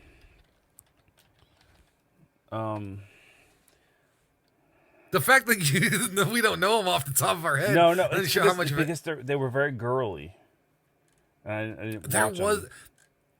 But wait, they were hugely. They were the Vampire Diaries. That's what it's called. Yeah, are vampires? It was 2009. 2009 that came out right before, your sparkly vampires that you're talking about, and then you had you had Hemlock Grove, which was on Netflix. Right, but I'm saying that is after the original boom period from 98 to like 2003. Like that 6-year period is when you had a lot of the good original vampire movies starting to make their comeback, probably since the 80s. And then there was like a little bit of a lull where the remakes were getting popular, a couple zombie movies, you know what I mean? Yeah, but like Dawn of the Dead remake. I don't see the lull there though. That like because of these TV shows, I don't think there was a lull anymore. Because without these movies from 2001, I know we're disagreeing, but I'm just trying to sell my point. No. I'm not even comparing I'm not even comparing TV shows because there's such a mass appeal to all different types of TV shows. And TV shows nowadays aren't what they were 15, 20 years ago because of like shows like Breaking Bad and like Dexter and like, earlier, like Sopranos, stuff like that. But TV shows are more cinematic now than they were when you had like Buffy and stuff. And I'm not saying all TV shows were bad back then, but I don't think TV shows had much of an important role when it came to what was popular when it came to like movies. I know what you're saying, and I'm trying to tell you I disagree with you. Yeah, no, I understand that. I'm just trying to explain. Yeah, I know. By looking at the time I'm period, just trying to argue against it because I really think these shows are a lot bigger than you're giving them credit for. That's all. I think Buffy was big. I'll say Buffy was. Into it. That's older. That's not even. You're talking, but all right. So wait. I'm just trying to see. You're saying that there was no lull period after the originals. There was no lull after Underworld came out. Like when Underworld came out, it reignited the whole vampire craze. Like Blade did its good thing from 98 till 2002 or 2001, whenever that other one came out. And then there was a little tiny lull there. And then Underworld came out in 2003 and really like revamped the whole genre. And from 2003 until now, I mean, now it's kind of slowed down a little bit, but it has slowed down in more recent years. I think it kind of slowed down maybe a year or two after the last Twilight movie came out and True Blood ended. But you had all these TV shows and movies from 2001. It never stopped. That's what I'm saying. Like from 2003 till whatever, it never stopped. But you still had, before Underworld came out, there was still vampire movies coming out. Yeah. And I think because of the popularity of Blade, because like but Dracula 2000, Queen of the Damned. They weren't the popularity. Like they were good movies, but they weren't popular is what I'm saying. Like, no, but they were being made. Yeah, no, they were being made, but I'm talking like the popularity booming. That's what I'm talking. From like 2003, like it got super popular, and they made a massive amount of movies where there was a couple movies here and there. They were being made. That doesn't necessarily mean that there was like a popular, like they were being made because they were following a trend. It doesn't mean that they were good enough that they were inspiring a lot of people like to continue to make it. Like I think the zombie craze. All right, so let's jump to the zombie craze real quick. I think when that re-sparked was from the remake of Dawn of the Dead. I agree with you on that. But it didn't last as long as the vampire craze did because I think the audience was different. Zombies were cool for horror movie fans, whereas vampires became cool for like teenage girls and like this and that. You know what I mean? I agree that they changed from, because Blade and some of those other vampire movies that we're getting at a totally different topic than what we're talking about now, but I feel like this is basically another episode we're having right now. Like it's a sub episode. Like if we're gonna call this episode, virus whatever, we're gonna have to put like an asterisk right next to it. Yeah, this is episode number 4, the changing of vampires, because I do agree that the vampires. That's what I'm saying. Like vampires changed in like 2003. We had like different movies being made between like 1995-ish or 94 when Dusk Till Dawn came out till I think it's that old. I don't remember. Yeah, no, it's about that. Yeah. Well, you had Dusk Till Dawn. Compared to when I think it was like 2000, maybe 7, not even, maybe 2005, like the last like real vampire movie came out that I can think of that was like big. And then 2003 Underworld came out and that shifted the whole vampires. Like Underworld was still kind of the same but not, and then obviously like you had these TV shows that were real girly and women and teenage girls were loving them, and then that's what sparked Twilight, is these TV shows, because there was such a huge popularity with these shows and they were on the CW network and all this other like crap, like the CW is basically for teenage girls for the most part, with the exception of now they have good comic stuff now, but that's a whole nother. Even that's questionable now the way they've changed. But for a while they had good comic, they had that good Arrowverse going for a while, but that's now CW, ended in a way. They get it right sometimes. Yeah. Sometimes they get it right. See, I'm trying to. But think. Between CW and HBO, it changed to fucking. That's what got the Twilight series like out the door and off and running. If it wasn't for those shows, Twilight never would have been made. If it wasn't for that popularity. I think she wrote them, but they would have failed. She wrote those books like she mentioned, and it's gonna be stupid. Fucking Interview with the Vampire. Yeah. How hot Brad Pitt and Tom Cruise were. And she was like, that was one of her inspirations of writing like a romantic book that involved vampires and stuff. So that was way before. I mean, that was 96 maybe? Yeah, that was old. Actually, Interview with a Vampire might have been 92. Wow. Yeah, it might be. Fuck. That's crazy. And 94. I'm not, like I said, 94. 94. Yeah. So like there was still like real stuff coming out trying to compete with those those girly vampire movies. Like Underworld stayed true to itself. You know, it's not going to change because Twilight's the new hot thing. You know what I mean? Yeah. And like 30 Days a Night. You know what I mean? That Like was a I good thought movie, that though. was. That was a good one. That's what I'm saying. I thought it was pretty good. But people shit on it. Yeah. They So did. we are going to revisit the the topic. Like, yes, we Actually, do this talk might about be a fun topic to do, and we'll have to do a little more research and get more and go over what movies came out when, and actually discuss when vampirism changed to being like almost a manly, testosterone-driven vampires to teenage heartthrob vampires and sparkles. Well, I think vampires. I think vampires always had that romantic quality about them, and this even goes back to Dracula. Oh, they did. Yeah. Bram Stoker's Dracula, and then you had was it Anne Rice's Interview with a Vampire? Oh, that, yeah. or was it Interview? Yeah, Interview with a Vampire. Yeah, because that movie. Yeah, but that movie flirted the lines. That was like. It was like a manly movie, but it was also very like heartthrobbing at the same time because of who they had in it and the way they played Tom Cruise and Brad Pitt in it. You know, but at some point movie. you had a bunch of these girls just strap dildos to vampire movies and make it theirs, and god damn it, I want it back.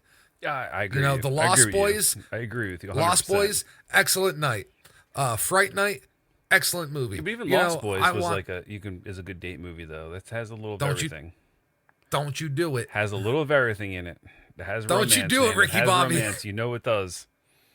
But it's not a chick flick. No, it's not. I didn't say it was a chick flick. I just said it's a good date movie because it has a romantic thing to it. That's all. But it's a very awesome us movie. manly men, we can't like romantic movies. I like romantic movies. I'm not gay. You call me? Hey, watch what you're saying there, buddy. Oh, while I did pull up like a 20 best vampire movies from 2000 to 2014. So Let the Right One In was an '08. That was the French one, and literally let me in 13 months. Yeah, that's what I was saying. It had almost the same title. Almost the same title. same everything. Yeah. That director didn't go and say that movie was a piece of shit. It was like a year later. I know the history of the movies. I just never watched them. Yeah, I just haven't got around to it. There's so many movies to watch. Yeah, we do have a long list. And like certain episodes, we might not just, I mean, okay, so we're going to be breaking down horror movies, obviously. Sometimes our episodes will be based on a couple movies. Sometimes we might just pick your random, like, wait until we do the thing Wolfman about the episode. It covers so many things. Like, I want to cover some martial arts movies from the 70s and 80s. I want to cover some bad action movies from that time. Like, there's so much the Grindhouse covers. You know, it's not always going to be zombie movies. It's not always going to be horror movies. You know what I mean? Like, it's not. Listen. Yeah, I mean, even Grindhouse has still had some mainstream movies in them every once in a while too, because they were just that good. Because they had to draw people in, and you know, like I'm on like, dude, exploitation movies, they cover everything. So it's not just gonna be straight up horror, but a lot of Grindhouse had horror elements. There was a lot of horror and gore movies were like the main, you know. And then you had the, you know, like I said, the martial arts movies ones only type deals. I mean, you wouldn't have Wu-Tang Clan without Grindhouse movies. No, like that's what they got. Honestly, there. Not that I really like them, but I respect their talent. I'm not a Wu-Tang fan. Death Wish was one of the most popular Grindhouse movies, and it got released in Grindhouses and got so popular it got stream release. That's why there's like 6 of them, and they got a Charles reboot. Bronson. Yep, that's what I'm saying. Like, we're gonna cover everything, and we're gonna have these debates. And it's a fun time, especially if you're like cinephiles like us. You know, granted, we're a little rusty sometimes. We got to pull up some notes. Everyone pulls up notes. Well, it's just how sneaky they are about it. You know, that's what's good about us having computers in front of us, and you know, we can pull some stuff up if we're quick enough. So one thing we can actually agree on, 2002, and I fucked up. Because the remake for Dawn of the Dead was 2004, but there was a movie before that I guess kickstarted the zombie horror, scary as hell, blah, blah. I'm reading the tagline. 28 Days Later. No, I disagree. You don't like 28 Days Later? No. I don't think it kickstarted the zombie thing. I still think Dawn of the Dead did. 28 Days See, Later in my heart, was during the viral. If you look up, there's a lot of viral movies at that time also. I think it fits more in. I still consider it a zombie movie, but it didn't kickstart the genre. I really think the remake of Dawn of the Dead did. That really, and that in my heart, I believe the remake of Dawn of the Dead is what kicked it in. Yeah. But I look at the date of this and I see people call it a zombie movie. I actually consider this a virus movie, and that's why we're talking about it in our virus episode. Yeah. Because they're viral zombies. They're different. They're fast zombies. They're almost like another class. Right. Well, if you want to break down zombies, there's two of the main ones, and you have the viral zombies, and then you have the otherworldly. Your, hell, your demon, your, those type of zombies. Those are my favorite. I actually keep Contagion in my zombie movies, technically. So. Really? Yeah. Not Contagion. I mean, Quarantine. Sorry. Oh, Quarantine. Okay. Yeah. No. Sorry. Yes. I would say that too. And 28 Days Later, it's like literally right on the line. Well, 28 Days Later is basically the same thing as these. I consider them very similar. Right. They're It's just how this one was shot. It's a little different. No, I'm talking just the people themselves. No, I know, but what I'm saying, I'm not talking about the how it's shot, from a point of like the camera. I'm just saying like how this was put in was you actually get a little bit more of the backstory in the beginning of the movie rather than like in Quarantine. You kind of find out towards the end. Yeah. But basically, animal activists, they invade a laboratory and they just release a whole bunch of chimpanzees that are being experimented on. And they're infected with the -A virus, and they actually call it the rage virus. Yep. And that's scary, especially considering what we're talking about, what's going on today. How many of these virus movies are either made in a lab from existing viruses or come from animals? Well, I mean, we have our Kung Fu virus right now that, supposedly was made in a lab because someone has a pretty recent bioweapons lab very close to where the first outbreak took place. But it's also very possible it also started with Sorry, I had to. Yeah, I know. with the bats, like they say it did, like we're going through now. So there's conflicting, they're all legitimate possible reasons. I don't think we're going to fully know where they came from. No, especially with it spreading as quick and as far as it has. How do you pinpoint patient zero? There's no way. It's impossible, man. It is. I think you can pinpoint an area, but I don't think you're ever going to pinpoint the person. An area is realistic, but think about an area. But an area there is like the size of a state here. Right, and that's what I'm saying. Imagine an area the size of 100,000 population. Trying to find one person in that entire population who's responsible for this, needle in the haystack. So, what did you like about 28 Days Later? So, just in a nutshell, without going crazy into it, I really liked the pacing of the movie. I liked the cinematography of the movie, considering it was kind of a low budget movie too. It wasn't expected to be a big hit like it was. I really liked, at the time, I should say I wasn't a huge fan of, say, the fast moving zombies, but they grew on me. I'm such a zombie snob. Not really. I picture myself as like, I don't 100% agree with total slow zombies, but I don't also agree with fast ones. I think newer turn zombies should all be faster, but then like they rot, and then they should then become slower. Or if they were, say, like a Return of the Living Dead type zombie where they came right out of the ground, they were already bones or whatever, then they should be slow. But they're also to a certain extent different zombies because they're smarter. But like I said, that's a whole nother, but I like my zombies fast and slow, but for different reasons than anyone's ever filmed them, really. Right. Unfortunately, I don't think anyone's ever filmed them realistically as I see them in my brain. People don't give Return of the Living Dead enough credit when it comes to zombie lore, but they nailed it in my opinion. New zombies should have the ability to run or at least move fast, whereas like decrepit, decaying, like the Tarman zombie should not be able to move fast Yeah, because he moves the way he does. Yeah. Exactly. That's what I'm saying. Like, yeah, man, Return of the Living Dead, fuck, on point, son. I guess Return of the Dead did film it a little bit, even though some of the zombies that came right out of the ground that were in there for a while moved pretty fast. Yeah, they did. They were probably the most realistic now when I go to think about it, because yeah, like Tarman was slow and sludgy, and he's like part bones. But then like when the guys turned, they were fast. But there was fast zombies that can talk that just came out of the grave also, which was unreal. Right, but when you had like what's her name, like Lorena Quigley dancing naked in the cemetery, yeah, she was attacked by slow moving zombies because they all just came out of the ground. Yeah. So you did have some of the slow movers that were from the there were a ground. little of everything. Yeah, they did it well. Yeah. So anyway, back to 28 Days Later. I enjoyed the way they did the zombies in this movie. It grew on me over time because, like I said, they were more of a virus.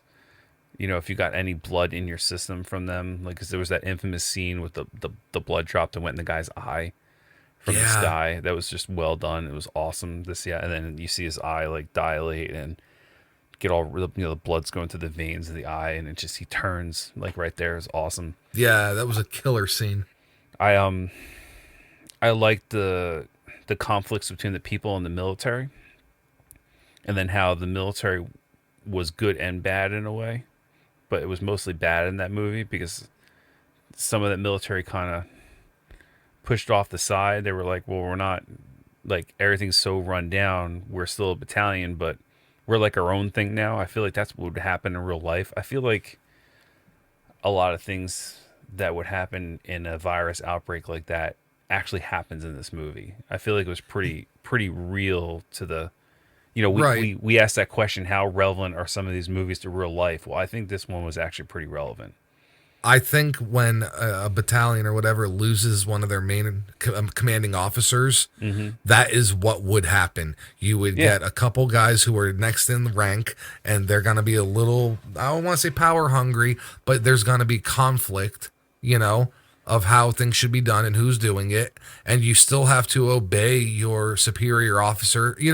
I believe that was done somewhat perfectly in this movie. I mean, a couple of them were a little rapey. I feel like some people would be pretty assholes about it when they, that guy brought his family over. It's just him and the females basically. Yeah. It went over a lot of issues that you would, I think, see in real life breakdown of society due to an outbreak of some sort. I think it was pretty realistic. Absolutely. It was overall well done. I think my favorite part of these movies, both of them, the music is wonderful. The cinematography. 28 Days Later and 28 Weeks Later. Yeah, I just want to bundle like the music for both. Because you said both of them. I just want to clarify so the audience knows what you're talking about. Yeah. Yep. Okay. And then the cinematography, getting shots of an empty London without using green screen is near damn impossible. And they did it. They made London feel deserted. Yeah. And that's cool. Just incredible. Well, another movie that did that, which is going on to some of the stuff. So we're not going to go crazy into these two movies, but we want to give them honorable mention because we want to do a comparison of these two movies. And there's also like probably hundreds, who knows, with all the low budget movies, hundreds of these movies that are all similar. Tons. But there's I Am Legend and The Omega Man. And Omega Man was filmed in 1971, and they're both based off the I Am Legend novel. And in Omega Man, it takes place in L.A., and they have scenes of him driving around L.A., and it's deserted. Like, obviously, it's the 70s. It's probably a little easier than trying to do it now in L.A., I mean, 50 years later. Right. But, the movie stars Charlton Heston, who's in, Planet of the Apes movies and and whatnot. Oh, So peak Charlton Heston. yeah, Y- yeah, Yeah. 1971. Yeah, peak. You know, so he made a lot of good movies at that time. Before Yep. doing his founder of the NRA or whatever, head of NRA shit that people, you know, don't Yeah. like him for or whatever. But we're not getting into that. But it's just And the way they filmed the city was just empty, trashy, like abandoned cars, just like what they did in 28 Days Later when they made London. You know, when are you going to do that? You know, yeah. it's just Well, so cool to see it like that, so dead. so I know for 28 Days Later they had a budget of $8 million, and the opening weekend they made 10. But altogether the worldwide was 85 million. So like they really Yeah. knocked it out of the park. But Yeah. for them to have a low budget, they would literally check every morning of when the sun was coming up, and they would get these permits where they could only be in a specific area for up to 20 minutes because of traffic. So literally it was one shot, had to set the scene with the trash and this. Then they had one shot to actually film it. Then they had to clean everything up, and they had to wait till the next day to get the next shot So they were piecing that whole London thing together. over a Yeah. span of 2 weeks. Yeah, that's crazy. And making it match up too. And it's beautiful how it worked, isn't Yeah. it? Like, so what did you like about 28 Weeks Later? Kind of the same things of it, where 28 Weeks Later really more focused on society overcoming everything and then bringing back together, and almost kind of like the re-outbreak of it. I really liked how they did had the segregation. You couldn't go back in those certain areas. They almost kind of walled stuff off. Yeah, the And you quarantine, couldn't go in yeah. there. Yeah, they quarantined everything off, and it was a cool look at how they envisioned society after an outbreak. And what was it, like 10 years or something? No, Supposedly 28 it weeks. passed? Well, it was No, 28 weeks later. Yeah. Yeah, and it was it'd be what about am I like thinking 6 of? months or something. Yeah, no, I was thinking of something else that was 10 years. I think I'm confusing the movies. Yeah. No, anyway, but anyway, yeah, so it was 20 weeks later. Yeah, so it'd be like 6 months later. Society's trying to rebuild itself. And the effects were a little bit better, I think, because they had a little more of a budget. I don't think they went at a place with the CGI, you know? Like, I think there was still some practical and some CG mixed in with it. Yep. Overall, the tempo of the movie was good. Things started off pretty early, but didn't start off too quick. You know, they had a good build up. You know, kind of like we talked about with Quarantine, how there was a nice build up and pace. And Yeah, and that is, I think, why I like 28 Weeks Later a little bit more than 28 Days Later. And it's not, okay, yeah, they were more experienced because they've already have a film under their, belt. And they had 15 million on the budget, so almost double what they had for the original. But the way that it was paced, it's just, in my opinion, I think it's paced a little bit better. The opening scene. Well, I think they knew they had to do it different. You know what I mean? They couldn't do it exactly the same as the other one because it's supposed to be a progression, you know? Yeah, you can't tell the same story twice in a row. Yeah. And the movies did feel like they took place after each other. It's not like you get some sequels that are supposed to be sequels and they don't feel like they mesh well. Like, these two really did feel like they meshed together. Yeah, I feel like you could watch these back to back Yeah. on like a rainy day, and it's almost like you're watching one big movie where, like, after the first movie, you know, it just goes to black and it's like 28 weeks later, and then boom, it picks right up. You know what I mean? So I don't want to go too far into other ones. Like we mentioned, I Am Legend and Omega Man. Another thing that we are going to do in a full review of eventually is the Crazies. I actually mentioned the Crazies from 2010. Come to find out, and I can't believe I didn't know this till like tonight, but it's a remake of a 1973 George A. Romero film. Who is my favorite director of all time? King of the Zombies. Yep. So I don't feel I'm qualified to speak of the original because all I did was read the synopsis, but I can't mention anything. So, like, what, without ruining it for me with spoilers or anything, what can you say about that movie that should make me watch it? Besides, being George A. Romero. Honestly, it's just better. I know it's older, but it really is better than the remake. It's kind of close on the comparison scale, but it's something I honestly I don't really want to talk about. I really want to leave it as we're going to do an episode for it. I know I'm ruining this for some people. I know I'm ruining it for you, but this is No, because I'm gonna watch it. I'm gonna watch it regardless. No, but this is one of those movies that like, and it's directed so very well, in my opinion, that you really need to go see. And well, obviously we're going to talk about it in it, but I don't want to ruin it for. Not that I'm going to ruin it for you, but you know what I mean. Like I want you to see it before you really hear me talk about it too much. Yeah, I want you to go because I've already put it in your head that it's amazing because that it's better than the other one, and then it's directed by George Romero. I don't want you to be set up thinking it's the most amazing movie in the world, and then you go in and you get your hopes let down because it's just a good movie. But just a good movie when your hopes are up, like that can make it a shit movie. You know what I mean? Right. No, I understand where you're coming from, and like I said, Yeah. I would have watched it regardless if it was good, if it was bad, if it was slow. I know. I just don't want to. I don't want to hype it too much. I don't want to put too much in it. But I think it's better than the remake. It's like I said. It's all practical. It was made in the '70s. It just has that special touch, has that special look to it. There's no CG in the movie.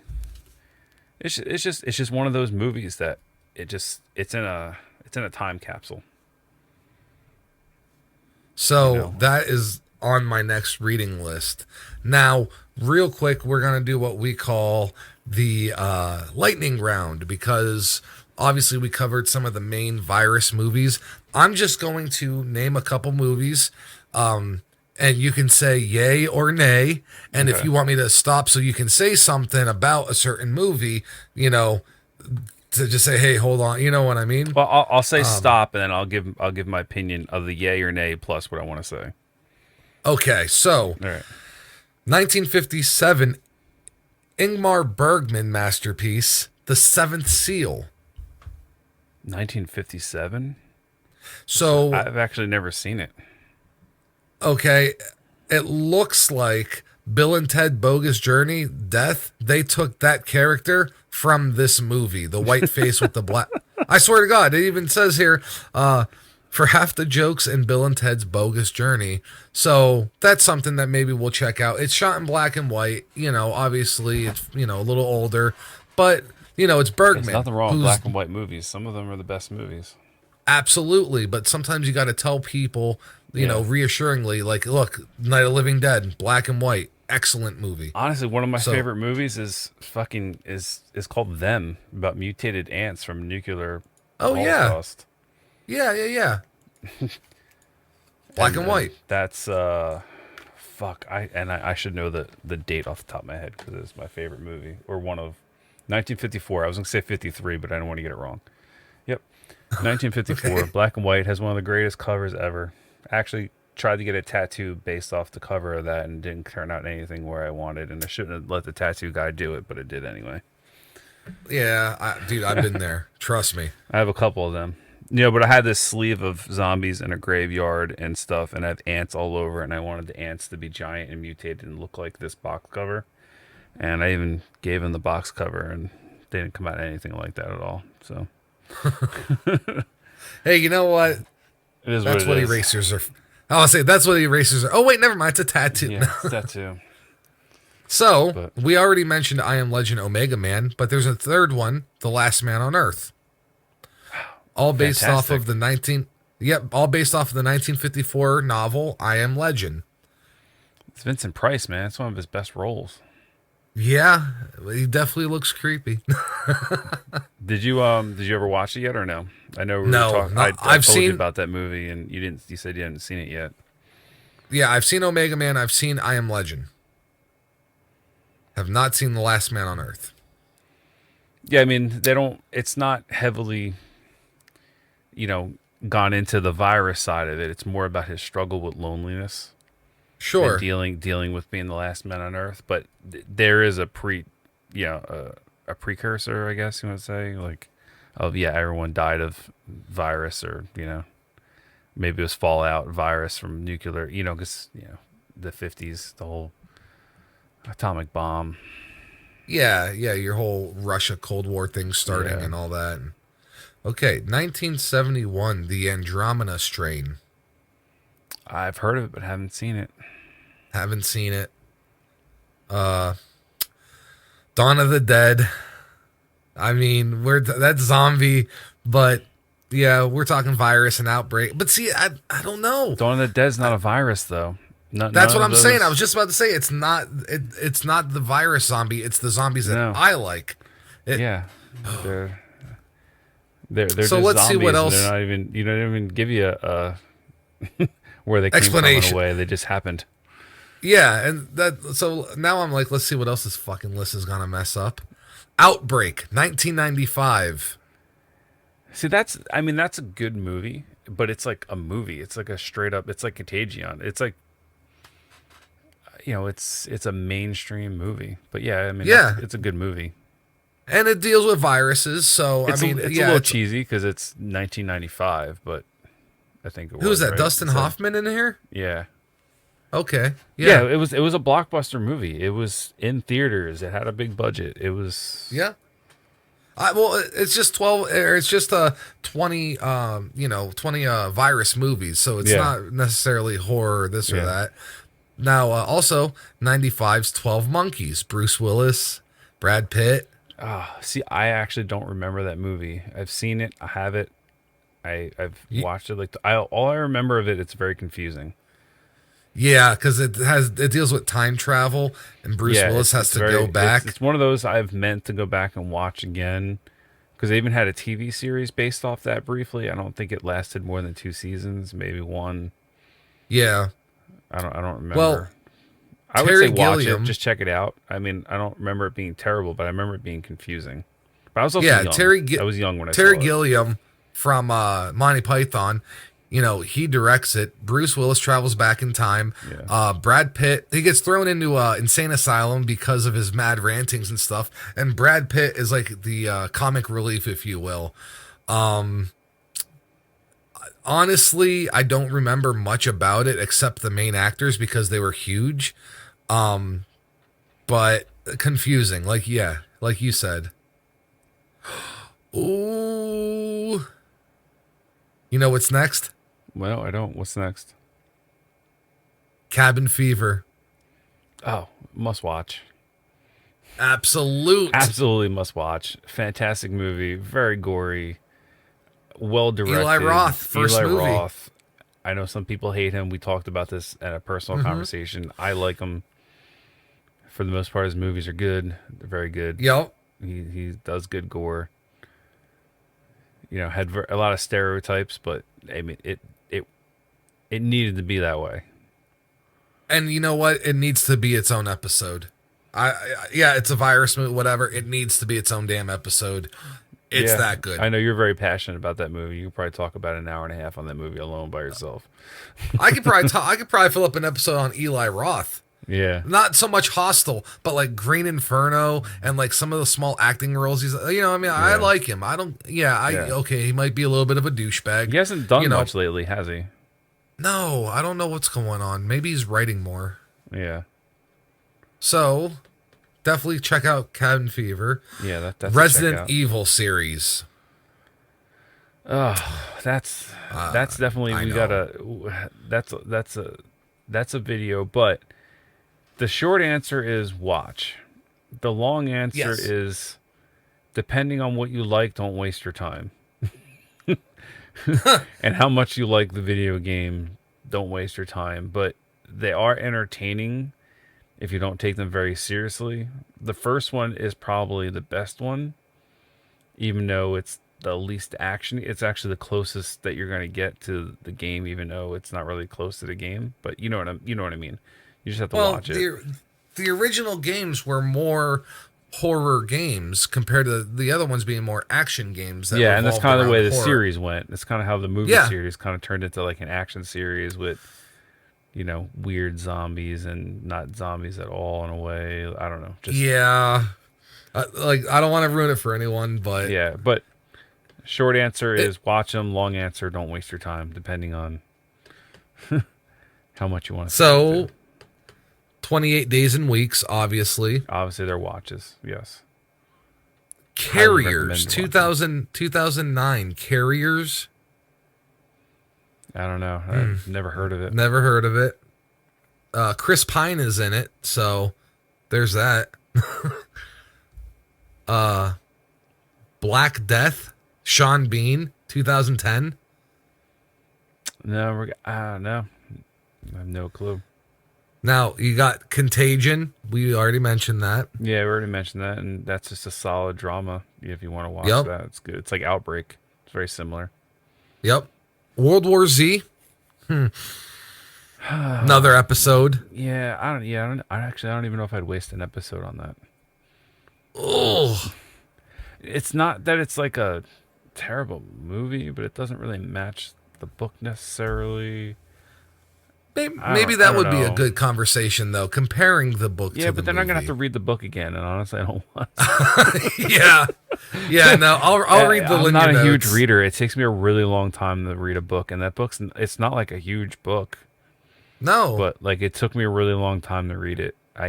but we did discuss earlier, it's not Yeah. really like a novel, and they made a movie Yeah. out of the book. It's a And really that's what's long. weird. It's a pretty long movie. They tried to cover the stuff that's in the book the way it is, but they made it more of an actiony drama Yeah, with the other. But it Yeah. just they I don't know. I don't like the way they meshed, the way they did the stuff. It didn't come out anywhere's. I would have liked it been one or the other. I would have liked it been like Contagion or Outbreak, like straight up, which people wish it was, because that's how the Right. book was, or just a straight up action movie, which is how the game is on PC and Xbox and PlayStation. The game is like just a very action. I would have liked it one or the other. yeah, I recommend yeah, the game, yeah. World War Z game, if everyone wants to play it. yeah, Very absolutely. Left 4 Dead like. I recommend that. So, what do you think the last movie is? And I know you know it. I don't know, man. It's after 1:00 in the morning. I have no idea as we're filming this right now. Rise of late. the Planet of the Apes. I've actually never seen it. Oh, I'm assuming they're talking about the new one. yeah. Well, there was a bunch of Planet of the Yeah, Apes that's what I sequels. mean. The new one because they're all remakes in a way because they had the original Planet of the Apes series. I've only seen parts of the original. I never really watched them. Yeah, I never watched I watched the parts of the original, never saw any of the original sequels, but I have stayed up to key from the recent ones. I even watched that piece of shit Mark Wahlberg one a few years ago There's from Tim 6 of Burton. them. There's 3 original and there's 3 remakes, and Right. I've really never seen any of them. I've seen parts of the original but not like the actual whole movie. Right. Well, that they basically go into how chimps became Yeah. the dominant, and it was because the humans died off of now not all of them obviously, but Yeah. yeah, basically that's that. So there was a virus outbreak that killed the humans off for like most of the humans, and then the chimps were immune to it, and they evolved. Yeah. Well, the chimps were already the main chimp. He was learning from his human Yeah. handler. Yeah. So he was already getting smart, or he was already learning the communication and stuff like that. So from him, the chimps evolved into later, which they were talking and this and that. You know what I mean? But yeah, the chimps didn't like have an uprising and kill the humans. Humans slowly died off of a virus that actually killed like 99.5% of the population, which would leave, the small amount of humans that were still around. So I would recommend it if you haven't seen them and you like action movies. Like it's obviously no horror, but if you like action movies with a little bit of heart to it, they're good for sure. Yeah. There's just so many things to watch. Yeah, and well, like James Franco's a little bit of a tool bag, so if you want to skip that one, I'd understand. Yeah, I don't mind James Franco too much. He's weird. Except Yeah, he's weird. don't watch James Franco's movie Spring Breakers. It is the fucking stupidest, pointless movie I've ever seen in my entire life. Oh, and if you know who Tommy Wiseau is, his favorite James Franco movie is Sunny, where James Franco plays a young male prostitute. So, Well, in Spring Breakers, James Franco plays a white boy rapper drug dealer that gets two former Disney stars to be like half naked, not literally naked, but in bikinis like through the whole movie, trying to be like edgy, I guess, because they're trying to break away from their Disneyness. It's like Vanessa Hutchinson and someone else, I think, and then he corrupts these girls into becoming like fucking just scummy thieves with him through the whole movie. But it's just like a shittily done, drawn out movie that's supposed to be all artsy, and it's just really fucking dumb. It's just so it's wait, one of the worst movies that ever. that movie isn't like a raunchy comedy? Because No, I not saw at the all. cover. I saw the cover of them. No comedy at all in it whatsoever. It's like a So gritty, fucked up drama about drugs, and it's just like a shit fucking movie. It's so bad. It's paced so poorly. The fucking it's fucking terrible. So I look at the cover. I know. And I know. I expected the same thing too when I watched it. Trust me. I know, like, dude, honest to God, I see James Franco and I think, oh, this has got to be a comedy. This has to be like Yeah. Pineapple Express. Yeah. And like I agree with you. Sorry. Selena Gomez. Yeah, that's who it was. Yeah. So wait, this thing isn't like even ironically funny? No, it's just. I mean, the only thing ironically funny is like James Franco when you look at him because he's he's got a grill, he's got dreads, like white boy dreads, like real skinny ones, and he's like a rapper. He looks like B-Rad. Yeah, he looks terrible, and it's hilarious to look at him for like a second, and then when he talks a couple times, but it's just, it's that bad. It's so bad, Dude. This whole time I thought it was a comedy movie. No. I challenge anyone to try to get to 20 minutes of that movie and enjoy it. Well, now I want to see it out of curiosity. I took me 4 times watching that movie to get through it. Jesus Christ. I literally kept thinking, like, well, it's got to get better. It's got to get better. Maybe there'll be some boobs or something. You know what I mean? There's just... Yeah, like one redeeming quality.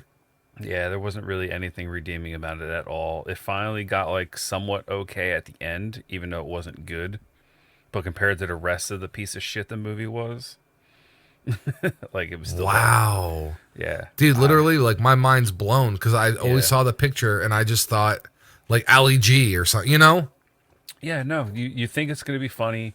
Like you said, you think it's going to be like a Pineapple Express, like one of those, like, raunchy college comedies, takes place in Cancun or something, wherever it is in Mexico. Like, yep, nope, nothing. Not at all. It's one of the worst movies ever made. I guess I'm great. Look, I'm not that torn up about it because it wasn't going to make my watch list anyways, but you did just blow my mind because I would have never guessed. Nope. Yeah. Fucking bad. So, ladies and gentlemen, if you only get a small chance to hear this, it's because YouTube buried us because we said... Or the Kung Fu virus. But just follow us on Facebook and you'll see the links to these episodes on Spotify and everywhere else you want to watch them, and YouTube. So yeah, hopefully Facebook and Instagram are like the number 1 and 2. Facebook, Instagram.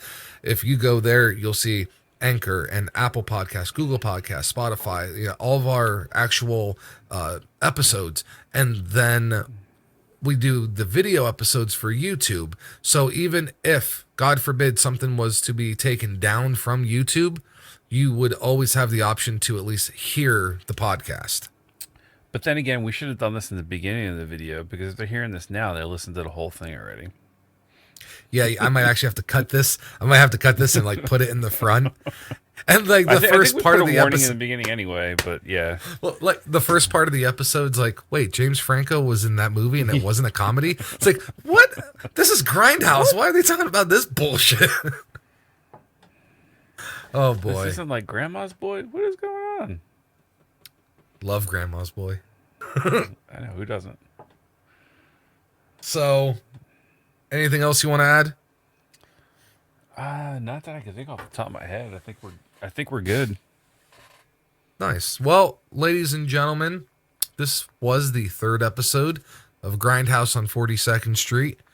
If I can leave you with any advice, it would be replace your masturbation lotion with antibacterial hand soap or hand sanitizer just until this whole thing blows over.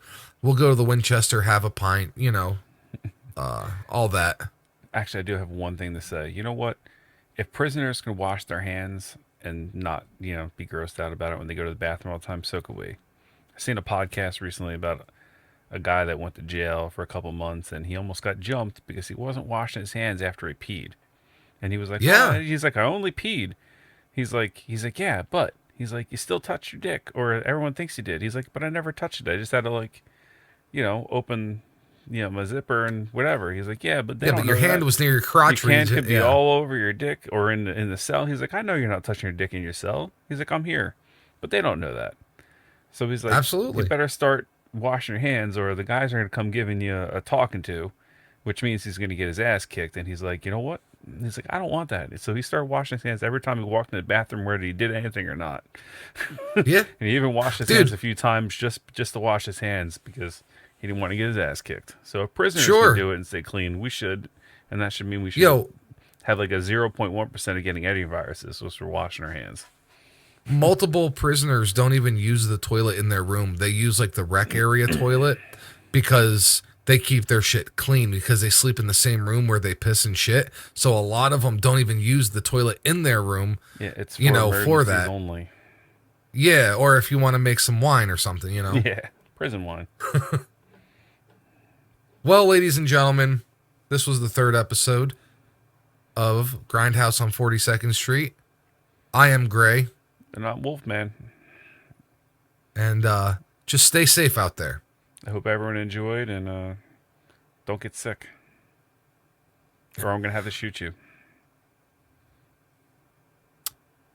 We're going to close out on a threat. No, that's good. We'll threaten them. Yeah, we'll shoot you.